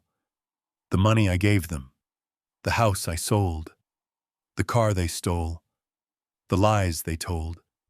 I massaged the seasoning and preparing the meat for the fire just as life had seared me to prepare me for this night. I heated the oil in the large cast iron Dutch oven until it shimmered and smoked. When I dropped the beef in, the hiss was loud and aggressive, a violent sound that filled the empty kitchen. I watched the gray flesh turn brown and crusty, sealing in the juices, sealing in the secrets. While the meat seared, I turned my attention to the vegetables. I grabbed a head of garlic, the skin papery and white. I didn't peel it gently. I placed the flat of the knife blade over a clove and brought my fist down hard. Crack! The sound echoed like a gunshot. I did it again. Crack, and again. Crack. I imagined each clove was one of Derek's lies. I imagined it was the smirk on his face when he stepped over me. I chopped the garlic into a fine paste, the knife moving in a blur, the blade flashing under the recessed lighting. A younger man might have cried while doing this, mourning the family he had lost. I was past tears. I was in a state of pure adrenaline-fueled execution. I wiped my hands on my apron and reached into the deep pocket of my trousers. My fingers closed around the small, cold rectangle of the digital voice recorder. I had retrieved it from the mudroom drawer earlier, ensuring the batteries were fresh. I checked the settings one last time. It was set to voice activation mode. It would catch everything. The clinking of silverware, the pouring of wine, and most importantly, the arrogance of a man who thought he had won. I looked at the dining table. Beatrice had set it earlier with the good china, the ones with the gold rim, that we were never allowed to touch. In the center of the table sat a large crystal vase filled with an elaborate arrangement of white hydrangeas and eucalyptus. It was beautiful, obscenely expensive, and perfect for my purpose. I glanced around the room to ensure I was alone. The coast was clear. I walked over to the table, my steps silent on the rug. I reached into the dense foliage of the centerpiece. The eucalyptus leaves were thick and waxy. I nestled the black recorder deep into the center of the arrangement, wedging it between 2 thick stems of hydrangea. I adjusted a large white bloom to cover the small red indicator light. It was invisible. Unless you were looking for it, you would never know that the flowers were listening. I stepped back, admiring my work. The trap was set. Now I just needed the bait. The sound of heels clicking on the hardwood floor made me stiffen. I immediately slumped my shoulders. I let my mouth hang slightly open. I transformed from the hunter back into the prey. Beatrice walked into the kitchen, her nose wrinkling slightly as the smell of searing meat and onions hit her. She was wearing a cocktail dress ready for her performance as the grieving daughter who was forced to put her father away. "Wow," she said, her voice flat and unimpressed. "You are really going all out with this, aren't you? It smells like a cafeteria in here." I turned to her, wiping my hands nervously on the apron. "It is your mother's recipe, Bee," I said, my voice shaking just enough to be convincing. I wanted us to remember the good times. Before I got sick." She walked over to the island and picked up a piece of raw carrot I had just peeled. She inspected it critically, as if looking for a flaw in the orange surface. "You know, we could have just ordered from that French place downtown. Derek hates the smell of onions in his suits. But if this makes you happy, fine. Just make sure you clean this mess up before the guest arrives. We do not want Arthur seeing the kitchen looking like a war zone." I nodded obediently. "I will be. I promise." I am almost done. I just need to let it simmer. She tossed the carrot back onto the cutting board with a thud. You are shaking, Dad, she noted, pointing at my hand which was gripping the wooden spoon. You are getting worse. It is a good thing we are doing the paperwork tonight. You are clearly not capable of handling sharp objects anymore. I looked down at the knife sitting on the counter. The blade was 10 inches long, razor sharp and gleaming. She had no idea how capable I was. I know, I whispered, looking at my feet. I am sorry, Bea. I just want to be useful one last time. She sighed, a long, exasperated sound that she didn't bother to hide. Well, hurry up. Derek is upstairs getting changed. He is in a foul mood because the lawyers are hounding him, so do not do anything to irritate him tonight. Just serve the food, sign the papers, and go to bed. Got it, I said softly. She turned on her heel and walked out, checking her phone as she went. I listened to her footsteps fade away up the stairs. I was alone again. I turned back to the pot roast. I poured in the red wine, watching the purple liquid swirl and bubble around the beef. The smell was rich and intoxicating. It was the smell of home, but tonight, it was the smell of justice. I lowered the heat, put the heavy lid on the pot, and let it begin its slow transformation. I washed my hands in the sink, scrubbing away the smell of garlic and raw meat. I dried them slowly with a paper towel. The kitchen was quiet now, save for the gentle bubbling of the pot. I felt a prickle on the back of my neck, a sensation of being watched. I knew the house was wired. Derek was a control freak. He had installed cameras in the common areas months ago, claiming it was for security against burglars, but I knew it was to monitor the staff and lately to monitor me. There was a small black dome camera mounted in the corner of the ceiling, right above the refrigerator.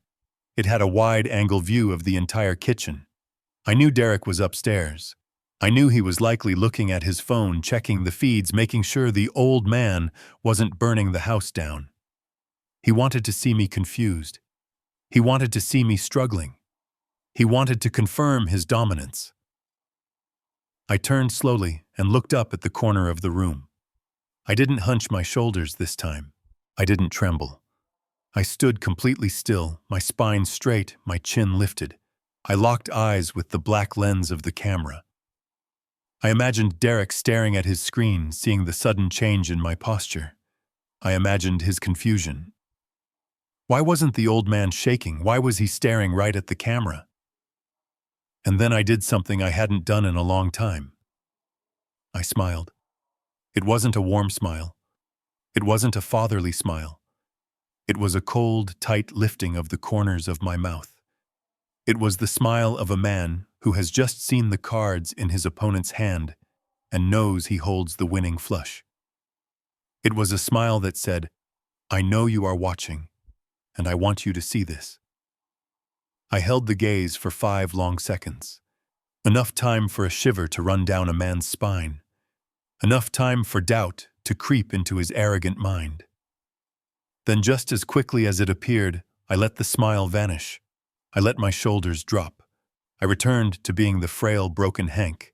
I turned back to the stove to stir the pot, humming a little tune, leaving the camera staring at my back. Upstairs, I knew Derek would be frowning at his phone, rubbing his eyes, telling himself it was a glitch or a trick of the light. He would tell himself that an old man couldn't possibly look that dangerous. He would brush it off, and that would be his final mistake. The meal was prepared. The weapon was planted. The guest was coming.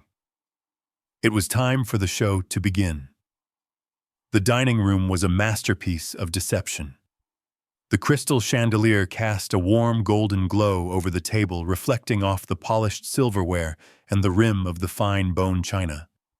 In the center, the pot roast sat on a silver platter, steaming and fragrant, surrounded by the perfectly roasted vegetables I had chopped with so much anger just an hour before. It looked like a scene from a holiday card, the kind of image families post on social media to prove how happy they are. But the air in the room was toxic.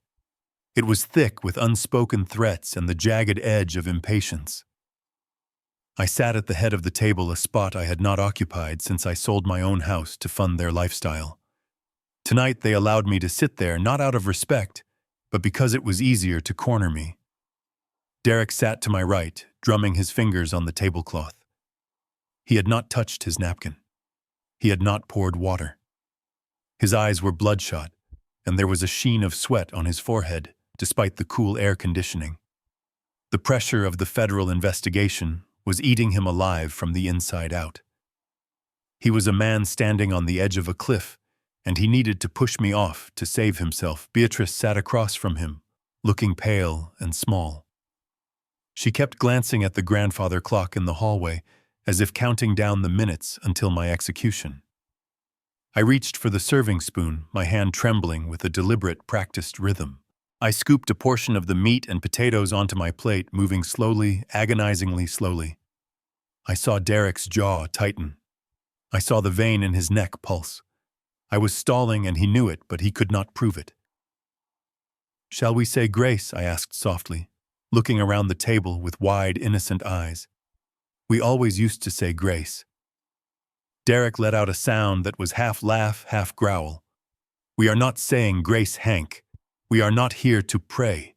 We are here to finish business." He reached down beside his chair and pulled up a thick leather briefcase. He slammed it onto the table. The sound was like a gunshot. The silverware rattled. The water in the glasses rippled. He opened it and pulled out a stack of documents, the same papers I had seen in the kitchen, the ones that would strip me of my rights and my voice. He slapped them down on top of my empty salad plate covering the gold rim of the china. Then he pulled a heavy fountain pen from his pocket and uncapped it. "Eat later," Derek commanded, his voice tight and hard. "Sign first." I looked at the papers. The text was a blur of legalese, but I knew exactly what it said. It was a durable power of attorney effective immediately. It was a confession of incompetence. It was a prison sentence. I looked up at him. "Derek, please. The food is getting cold. Can't we just enjoy the meal? I worked so hard on it." "I do not care about the food," Derek shouted, slamming his hand on the table. Beatrice flinched, shrinking into her chair. "I do not care about the roast. I do not care about your little cooking project. I have lawyers waiting for a scan of this document by 9 o'clock. Do you understand? 9 o'clock. It is already 7:30. He shoved the pen toward me. "Take the pen, Hank. Sign the papers. Do not make me ask you again." I looked at Beatrice. She was staring at her plate, refusing to meet my eyes. She was letting this happen. She was choosing her comfort over my life. The last shred of hope I had held for her evaporated in that moment. I was truly alone in this room. Well, not alone. I looked at the vase of flowers in the center of the table. I saw the white hydrangea blooming innocently, hiding the small black recorder that was capturing every word, every shout, every threat. I reached out for the pen. My hand shook violently. I was channeling every ounce of fear and frailty I could muster. I wanted the recording to pick up the sound of my distress. I wanted the camera in the corner to see a helpless old man being bullied. I cannot hold it steady," I stammered, my fingers fumbling with the smooth barrel of the expensive pen. "It is too slippery. Derek, my arthritis is bad tonight." "Stop acting," Derek yelled. He stood up, looming over me, casting a long, dark shadow across the table. "You are not that shaky. You were chopping carrots just fine an hour ago. Grab the pen and sign your name." I tried to grip it. I really did. But then, with a calculated twitch of my thumb, I let it slip. The heavy pen fell from my fingers. It hit the edge of the china plate with a loud clatter and rolled off the table, bouncing onto the hardwood floor. "Oops," I whispered, shrinking back into my chair. "I am sorry. I am so sorry. I will get it." I started to push my chair back, moving with the agonizing slowness of the elderly. I saw Derek's face turn a deep, violent shade of red. He looked like he was about to explode. He didn't wait for me to bend down. He didn't wait for the servant to come in. He moved. "Leave it," he roared. He reached across the table, grabbing the lapels of my cardigan. He yanked me forward, pulling me half out of my chair. His face was inches from mine. I could smell the stale whiskey on his breath. I could see the madness in his eyes. "You are doing this on purpose," he hissed, spitting the words into my face. "You think you are clever, old man. You think you can stall me until the banks close. It won't work. I will break your fingers if I have to. I will guide your hand myself. You are signing this paper tonight, if I have to beat the signature out of you." "Derek, stop!" Beatrice cried out, finally finding her voice, though it was weak and terrified. "You are hurting him." "Shut up, Beatrice," Derek snapped without looking at her. "He is playing us. Look at him. He is not scared. He is laughing at us." I wasn't laughing, but I wasn't scared either. I was recording. Every threat, every assault. It was all going into the little black box in the flowers. I am not laughing, Derek." I choked out, my hands gripping his wrists, feigning a struggle. "Please, you are hurting me. I just want to eat dinner." He shoved me back into the chair. My head hit the padded backrest with a thud. I felt a flash of pain, but I stayed focused. "Pick up the pen," Derek ordered, pointing to the floor. "Pick it up. Now." I looked down at the pen lying on the rug. I looked back up at him. I stayed seated. "No," I said. The room went silent. The word hung in the air, heavy and absolute. "What did you say?" Derek whispered, his voice dangerously quiet. I said no. I repeated, my voice still shaking, but louder this time. "I won't sign it. Not like this. You are bullying me. You are scaring me. I want to wait for my guest." "Your guest," Derek laughed, a manic, high-pitched sound. "The imaginary friend, the other senile old man. He is not coming, Hank. Nobody is coming for you. You are alone. You have always been alone." He reached for the wine bottle, gripping it by the neck like a club. He looked at me with cold, dead eyes. "I am going to count to 3, Hank. If that pen is not in your hand by 3, I am going to forget that you are family. 1. I gripped the arms of my chair. I looked at the clock. Where was he? Had I got the time wrong? Had he been delayed, too? Derek raised the bottle slightly. Beatrice screamed, covering her face with her hands. I closed my eyes, bracing for the blow. I had pushed him too far. The wire was going to record my murder instead of my rescue. And then it happened. The sound cut through the tension like a knife. A long, clear, melodic chime. Ding-dong. The doorbell. Derek froze. The bottle hovered in the air. He looked toward the hallway, confusion replacing the rage on his face. "Who the hell is that?" he muttered. "We are not expecting anyone." I opened my eyes. I let out a breath that felt like it had been trapped in my lungs for a lifetime. I looked at Derek, and for the first time that night, I dropped the mask entirely. I sat up straight. I smoothed my cardigan. I looked him dead in the eye. That I said, my voice steady, strong, and devoid of any tremor, is my guest. Derek stared at me, uncomprehending. The change in my demeanor was too sudden for his brain to process.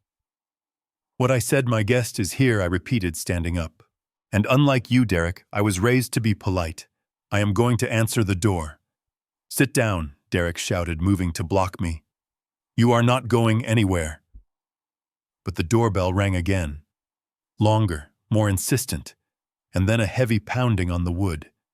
It wasn't the polite knock of a neighbor. It was the authoritative, rhythmic pounding of law enforcement. Beatrice looked at the door, then at me. "Dad." "Who is that?" I smiled. A real smile. "It is Arthur," I said. "I told you he was coming." Derek looked at the papers on the table, then at the door. Panic flickered in his eyes. He realized he had lost control of the room. He realized the timeline had shifted. Get rid of them, he hissed at Beatrice. Go to the door and tell whoever it is to go away. Tell them we have a family emergency. Beatrice scrambled up, wiping her eyes, trying to compose herself. She walked to the hallway, her heels clicking rapidly. Derek turned back to me, his eyes narrowing. If you say one word, he whispered, leaning in close. If you make one sound, I will end you. I looked at him, and I felt nothing but pity. You don't get it, do you, Derek? I asked quietly. It is already over. We heard the front door open. We heard Beatrice's voice, high and confused. I am sorry, we are in the middle of dinner. Who are you? And then a voice that I had not heard in 10 years, but which I would recognize anywhere, floated into the dining room. Deep, calm, commanding. Good evening, ma'am. I am sorry to interrupt. My name is Arthur. Hank invited me for the roast. Derek relaxed slightly. It was just the old man, just the friend. He turned to me with a sneer. Fine. Your play date is here. Get him in, feed him, and get him out. Then you sign. I watched the doorway. I waited for the reveal. I waited for the moment Derek Kerr realized that his house of cards had just been blown down by the big bad wolf. Footsteps approached the dining room. Heavy boots, not the shuffle of an old man with a cane. Rossi stepped into the light of the chandelier. He was older, grayer, but he was wearing a tactical vest under his open trench coat. His badge hung around his neck, gleaming silver in the light. He wasn't alone. Behind him, 2 other men in windbreakers moved silently into the shadows of the hallway. Rossi looked at me and nodded. Then he looked at Derek. He didn't smile. Derek dropped the wine bottle. It hit the rug with a dull thud, red wine spilling out like blood. Who are you? Derek whispered, his face draining of color. Rossi walked over to the table. He picked up the power of attorney document. He glanced at it, then dropped it back onto the plate. I am Arthur Rossi, said his voice filling the room. And I think I will skip the roast, Derek. I am here for the dessert. The walk from the dining table to the front door was not long, perhaps only 20 feet, but in that moment it felt like the distance between 2 different worlds. I remained seated at the head of the table, my hands folded calmly on the white tablecloth, watching Derek's back as he marched toward the entryway. He moved with the aggressive stomping stride of a man who was inconvenienced, a man who believed he was about to shoo away a buzzing fly so he could return to the business of crushing a human life. Beatrice sat frozen in her chair, her eyes wide and darting nervously between me and the hallway. She picked up her wine glass, her fingers trembling so violently that the red liquid sloshed against the sides, threatening to spill. She knew deep down in the part of her conscience she had tried to bury that something was wrong. But Derek, blinded by his own arrogance, saw nothing but an interruption. I heard the heavy deadbolt slide back. I heard the door yanked open with force. Derek did not greet the visitor. He barked. You must be Arthur. Derek's voice echoed from the foyer, dripping with condescension. You are late, and frankly, this is a terrible time. Hank is not feeling well. We are in the middle of a family crisis. So if you could just turn around and go back to whatever nursing home you crawled out of, that would be great. There was a silence that lasted too long. It was not the confused silence of a senile old man trying to process an insult. It was the heavy, loaded silence of a predator assessing a threat. I did not hear a frail voice apologize. I heard the sound of heavy boots stepping onto the hardwood floor. 1 step, 2 steps, then more. Not the shuffling of a cane, but the rhythmic, coordinated movement of multiple people entering a space they intended to control. Excuse me, Derek sputtered, his voice jumping an octave. I said, you cannot come in here. Who are these people? This is private property. I leaned forward in my chair, my heart hammering a rhythm of pure vindication against my ribs. I watched the archway connecting the hall to the dining room. First came the shadow, then came the man. Rossi stepped into the light of the chandelier. He did not look like the Arthur I had described. He was not stooped. He was not confused. He wore a long charcoal trench coat that had seen better days, but he wore it like a suit of armor. His face was weathered, carved from granite, with eyes that had seen the darkest corners of human greed for 30 years. He did not look at Derek. He did not even acknowledge the man shouting at his elbow. He walked straight past him, his gaze locked onto me. Behind him, 2 other men entered. They were younger, dressed in nondescript windbreakers and dark jeans, but they moved with a lethal grace that screamed federal law enforcement. They did not sit. They did not speak. They simply took up positions on either side of the archway, crossing their arms, becoming silent sentinels that blocked the exit. Derek hurried after Rossi, looking small and frantic. "Hey, are you deaf? I am talking to you. You cannot just walk into my dining room, get out." Rossi ignored him completely. It was a masterclass in dominance. He walked right up to the head of the table where I sat. He looked at the untouched pot roast. He looked at the power of attorney papers lying on the plate. Then he looked at me. His hard face softened just for a fraction of a second into a look of profound respect. He reached out a hand, large and calloused. I stood up and took it. His grip was solid, warm, and reassuring. "I am sorry I am late, Hank Rossi," said his voice, a deep baritone that vibrated through the room, silencing the hum of the refrigerator.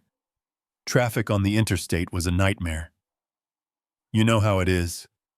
I smiled, squeezing his hand. "I am just glad you made it, Arthur. I was beginning to worry I would have to eat alone." Derek stood at the end of the table, his face a mask of confusion and rising panic. He looked from Rossi to the men at the door, then back to me. He realized finally that the script had been flipped, but his brain could not yet comprehend the genre of the movie he was in. He thought he was in a drama about a senile old man. He was actually in a crime thriller. "Who is this?" Derek demanded, pointing a shaking finger at Rossi. "Hank, who is this man? This is not Arthur. Arthur is a chess player. This guy looks like a cop." Beatrice let out a small whimper. She dropped her wine glass. It hit the table, shattering the stem, sending a river of red wine spreading across the pristine white cloth like a bloodstain. She pushed her chair back, the legs scraping loudly against the floor. "Derek," she whispered, her voice barely audible. "Derek, stop talking." Derek whipped his head around to glare at her. "Shut up, Beatrice. I will not stop talking. These people are trespassing." He turned back to Rossi, puffing out his chest, trying to summon the authority he used in boardrooms. "Listen to me, pal. I do not know what game Hank is playing, but you are leaving. Now, or I am calling the police." Rossi finally turned. He moved slowly, pivoting on his heel to face Derek. He did not shout. He did not posture. He just looked at Derek with an expression of mild curiosity, as if looking at a bug he was about to step on. "You are going to call the police?" Rossi asked, his voice deceptively calm. "Yes," Derek yelled, reaching for his phone in his pocket. "I am calling the police, and I am having you arrested for breaking and entering." Rossi chuckled.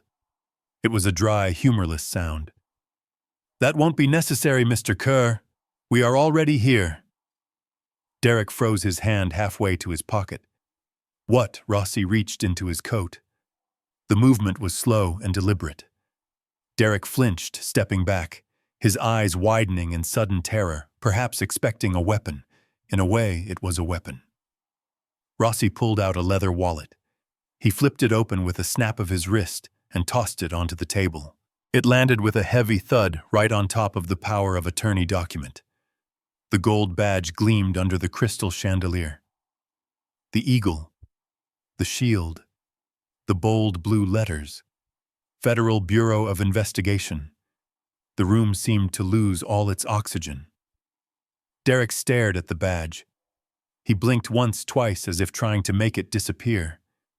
His mouth opened and closed, but no sound came out. The color drained from his face so fast, it looked like the blood had simply evaporated. He looked like a ghost. I am not Arthur Rossi, said his voice dropping to a low steel growl. And I am not a chess player, although I do appreciate a good strategy when I see one. Rossi took a step closer to Derek, invading his space, forcing him to back up until his legs hit the chair. I am Special Agent Rossi, Financial Crimes Division, and you, Derek Kerr, are the reason I haven't slept in 3 weeks. Derek shook his head weakly. I do not understand. What is this? Why are you here? Rossi leaned in, placing both hands on the table, leaning over the spilled wine and the legal papers. I am the man you have been trying to hide from for the last 6 months, Derek. I am the man who froze your accounts in Zurich this morning. I am the man who knows about the shell companies in Panama.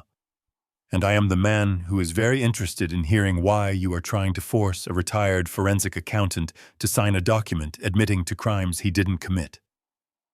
Derek looked at me. His eyes were wide with betrayal. You knew. I picked up my wine glass. I took a slow, deliberate sip. I looked at him over the rim of the glass. I knew everything, Derek, I said softly. I told you. I read everything I sign. Even the things you shred. Rossi stood up straight and signaled to the men at the door. They stepped forward, the sound of handcuffs clicking on their belts breaking the silence. The dinner is over, Derek Rossi said. You are under arrest. The silence that followed Agent Rossi's declaration was shattered by the sound of a chair crashing to the floor. Derek moved with the desperate, jerky energy of a trapped animal.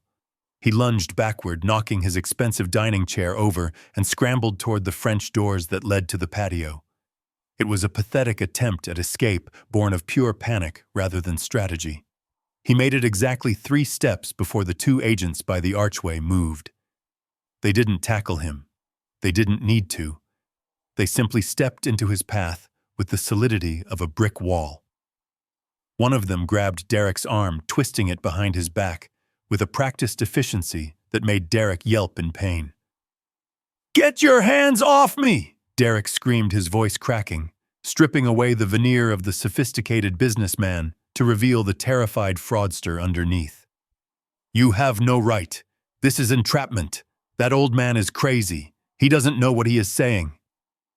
I stood up. I didn't use the table for support. I didn't hunch my shoulders. I stood at my full height, my spine straight, my hands steady. I looked at the man who had tormented me, the man who had slapped me, the man who had planned to erase my existence. I am not crazy, Derek, I said, my voice cutting through his shouting like a razor blade. And I am certainly not confused. Derek stopped struggling for a moment, staring at me with wide, disbelief-filled eyes. He looked at my hands, which were no longer shaking. He looked at my face, which held no trace of the dementia I had feigned for weeks. You were faking, he whispered. I walked slowly around the table. The sound of my footsteps on the hardwood was steady and ominous. I stopped right in front of him. Beatrice was sobbing now, her face buried in her hands, her shoulders shaking. She knew, she realized that the game was over, and she had bet on the wrong horse. I was not faking, Derek, I said calmly. I was working. You forgot who I am. You forgot that before I was your father-in-law, before I was a retiree, I was the man companies called when they couldn't find the money. I spent 40 years hunting men like you, men who think they are smarter than the system, men who think they can hide their greed in shell companies and offshore accounts. I reached onto the table and picked up the heavy crystal vase filled with the white hydrangeas. I held it out toward him. You wanted a witness, Derek, you have one. I reached into the flowers, pushing aside the wet stems, and pulled out the small black digital recorder. The red light was still blinking, a steady, unblinking eye that had seen everything. I recorded it all. I said, holding the device up so he could see it clearly. I recorded you admitting to the money laundering. I recorded you threatening to forge my signature. I recorded you plotting with Dr. Aris to have me committed. And tonight, I recorded you assaulting me and trying to force me to sign under duress. Derek's face went gray. He looked at the recorder as if it were a poisonous snake. Beatrice looked up, mascara running down her cheeks. "Dad, please," she choked out. "I didn't know. I swear I didn't know he was doing those things." I turned my gaze to my daughter. It was the hardest thing I have ever had to do. I looked at the child I had raised and the woman I had sacrificed everything for, and I saw only a stranger. "Stop it, Bea," I said softly, but with a finality that made her flinch. "Do not lie to me. Not now. I heard you last night. I heard you in the bedroom. You knew he was framing me. You knew he was going to send me to an asylum, and you agreed to it because you didn't want to lose the house. You chose a pile of bricks over your own father." Beatrice opened her mouth to argue, but no words came out. The truth was naked in the room, ugly and undeniable. She slumped back in her chair, defeated. Rossi stepped forward, taking the recorder from my hand. He slipped it into an evidence bag he had pulled from his coat pocket. "This is the nail in the coffin," Rossi said, looking at Derek with cold satisfaction.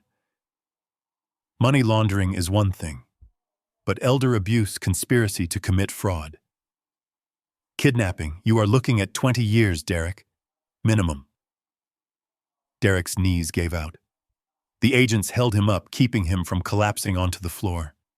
He looked at the table, his eyes locking onto the power of attorney document lying on the china plate. A spark of madness returned to his eyes.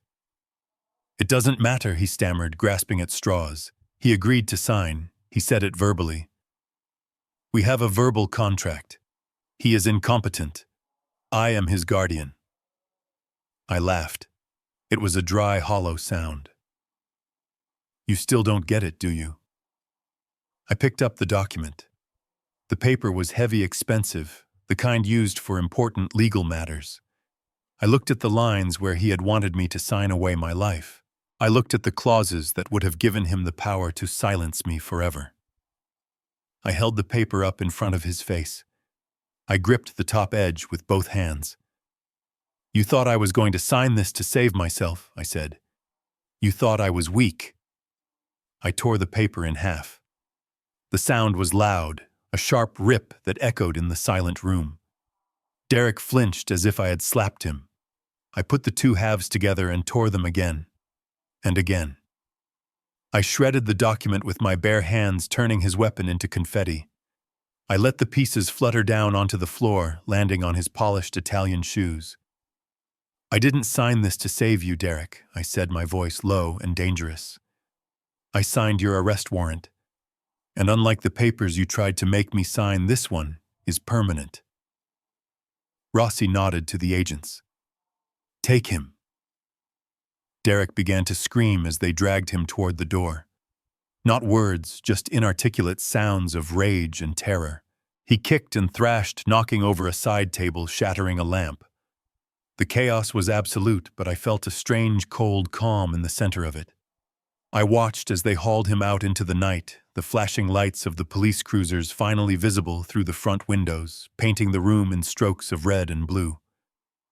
Beatrice did not run after her husband. She slid out of her chair and fell to her knees on the rug. She crawled toward me, grabbing the hem of my trousers. Her hands were shaking. She looked up at me, her face a ruin of tears and makeup. "Dad, please," she sobbed. "You have to help me. They will take everything. They will take the house. They will seize the accounts. I will have nowhere to go. I am your daughter. You cannot let me end up on the street." I looked down at her. I remembered the little girl who used to hold my hand crossing the street. But I also remembered the woman who yesterday told me to cover my bruises because I was an embarrassment to her aesthetic. I remembered the woman who sold my car to pay interest on a loan. I remembered the woman who was willing to let me die in a state facility so she could keep her country club membership. I gently but firmly pulled my leg away from her grasp. I took a step back, creating a distance between us that was far wider than the physical space. "You are right, Beatrice," I said, my voice void of the warmth she was desperately looking for. "They will take the house. It was bought with stolen money. They will take the cars. They will take the jewelry." "But Dad," she wailed, clutching her chest. "What will I do? I have nothing." I looked around the opulent dining room, at the crystal chandelier, at the spilled wine, at the torn paper on the floor. "You have exactly what you gave me, Beatrice," I said. She froze, looking up at me with terrified eyes. "You have nothing," I continued. "You have no home, you have no money, and you have no family. Because the father you are crying for died the moment you decided he was disposable." I turned my back on her. I walked toward the front door where Rossi was waiting for me. I didn't look back at the woman weeping on the floor. I stepped out into the cool night air, taking the first breath of freedom I had tasted in months. The nightmare was over, but the lesson was just beginning. I stood on the porch step, looking down at the woman who used to be my little girl. Beatrice was huddled on the cold stone, her expensive dress ruined by the dust and her own desperation. She was weeping deep, racking sobs that shook her thin frame, the kind of crying that usually breaks a father's heart. But as I looked at her, I felt a strange, hollow silence in my chest, where that sympathy used to be. It was not that I stopped loving her. It was that I finally respected myself enough to stop letting her love for money destroy me. The flashing red and blue lights of the police cruisers reflected in the windows of the massive house behind us, turning the dream home into a carnival of consequences. She reached out a trembling hand toward me, grasping at the cuff of my trousers, her fingers frantic and weak. "Dad," she choked out, her voice raw. "You cannot just leave. You cannot leave me here alone. I do not know what to do. I do not know how to fix this." I gently pulled my leg away, stepping down onto the driveway. I looked at her, looked at her for the last time. "There is nothing to fix, Beatrice," I said, my voice steady and calm, carrying over the distant sound of the sirens. "It is already broken. And as for leaving you alone, I am not leaving you alone. You made your choice weeks ago. You chose to be alone with Derek and his ambition. You chose to be alone with your greed." "But the house," she wailed, looking back at the dark, imposing structure that loomed against the night sky. "Where will I live?" "They said they are sealing it. They said I cannot go back inside." I looked up at the mansion. It was a beautiful cage. "The house is evidence now, Bia," I explained, feeling a sense of grim satisfaction. "It was bought with laundered funds. It belongs to the federal government. And even if it didn't, you couldn't afford the electric bill on a place like this without Derek's dirty money." "But I have nothing," she screamed, the reality finally crashing down on her. "I have no money. I have no car. I have nowhere to go." I adjusted the collar of my coat against the night breeze. It was a cold wind, but it felt clean. It felt like freedom. "You are 35 years old, Beatrice," I said. "You have a college degree that I paid for. You have 2 healthy hands. You are not a victim. You are just starting over. And frankly, it is the best thing that could happen to you. Maybe when you have to work for your dinner, you will remember what it tastes like, to be honest." I turned away from her. I didn't want to watch her crumble. I walked over to where I had stashed my old leather suitcase behind the decorative bushes earlier that afternoon. It was battered and scuffed, a relic from my days on the road, but it held everything that actually mattered to me. My clothes, my old watch, a picture of her mother. I picked it up. It felt light. I walked down the long, winding driveway toward the black sedan waiting at the curb. Agent Rossi was leaning against the passenger door, his arms crossed, watching me approach. He didn't rush me. He didn't speak. He just waited, a silent guardian in the chaos. I could hear Beatrice calling my name one last time, a desperate, high-pitched plea that faded into the night air. I didn't turn around. I didn't slow down. I kept walking, one foot in front of the other, moving away from the toxicity, away from the manipulation, away from the heartbreak. With every step, I felt a physical weight lifting off my shoulders. The heavy, suffocating blanket of familial obligation was gone. I wasn't a burden anymore. I wasn't a victim. I was just Hank. I reached the car and Rossi opened the door for me. He looked at my face, searching for regret. "You okay, Hank?" he asked quietly. I looked back at the house one last time. The police were stringing yellow tape across the front door. The neighbors were standing on their lawns, whispering and pointing. It was a scene of total destruction. But for me, it was a reconstruction. "I am better than okay, Rossi," I said, tossing my suitcase into the back seat. "I am free." I slid into the passenger seat. The leather was cool and smelled of coffee and old paperwork. It was a familiar, comforting smell. Rossi got in behind the wheel and started the engine. "Where to?" he asked. "I can drop you at a hotel, or the station if you need to give a formal statement tonight." "No statement tonight," I said, leaning my head back against the headrest and closing my eyes. "I think I have said everything I needed to say." "Take me to the airport, Rossi." "The airport?" he asked, surprised. "Where are you going?" "Florida," I said, a small smile playing on my lips. "I have a friend down in the Keys. He has a small boat. He says the marlin are biting this time of year. I think I am going to go catch a fish that doesn't talk back." Rossi laughed, a genuine warm sound. "Florida sounds good, Hank. Florida sounds real good." As we drove away, leaving the wreckage of my daughter's life in the rearview mirror, I felt a sense of peace settle over me that I hadn't felt in years. I had lost a house, I had lost a car, I had lost the illusion of a loving family, but I had kept my dignity. I had kept my mind. And most importantly, I had kept my soul. I thought about the people watching this, the people listening to my voice. I wondered how many of you are sitting in a house that feels like a prison, afraid to speak up because you share blood with your jailers. I wondered how many of you are sacrificing your happiness to keep the peace for people who would wage war on you the moment you became inconvenient. It is a terrifying thing to cut ties with family. It goes against every instinct we have. We are taught that blood is thicker than water. We are taught to forgive, to endure, to sacrifice. But I am here to tell you that there is a limit. There is a line where sacrifice becomes suicide. And when you reach that line, you have to choose. You have to choose yourself. I chose myself tonight. And as the city lights blurred past the window, fading into the darkness of the highway, I knew I had made the right decision. I was an old man, yes, but I had a suitcase, a plane ticket, and a future. And for the first time in a long time, the road ahead didn't look lonely. It looked wide open. So that is my story.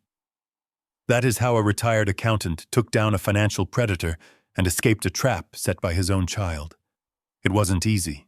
It wasn't pretty. But it was necessary. I want to know what you would have done. Would you have signed the papers to save your daughter? Would you have stayed and tried to help her even after everything she did, or would you have walked away like I did? Be honest. There is no judgment here, only truth. Let me know in the comments below. I read every single one of them. And now, before I go catch that plane to Florida, I want to leave you with one final thought. A lesson I learned the hard way, in the trenches of my own living room. You cannot save people who are willing to destroy you to save themselves. Loyalty is a two-way street, and if you are the only one looking both ways, you are going to get hit. The most painful betrayal never comes from your enemies. It comes from the people you are trying to protect. Do not set yourself on fire to keep someone else warm, especially if they are the ones holding the match. Real family is not defined by DNA, but by behavior. If they treat you like an enemy, believe them and defend yourself accordingly. If this story resonated with you, if it gave you a spark of courage, or just made you feel less alone in your own struggles, please hit that like button and subscribe to the channel. It helps me share these stories with more people who might need to hear them. Stay strong, stay sharp, and never let anyone take your dignity. See you in the next story.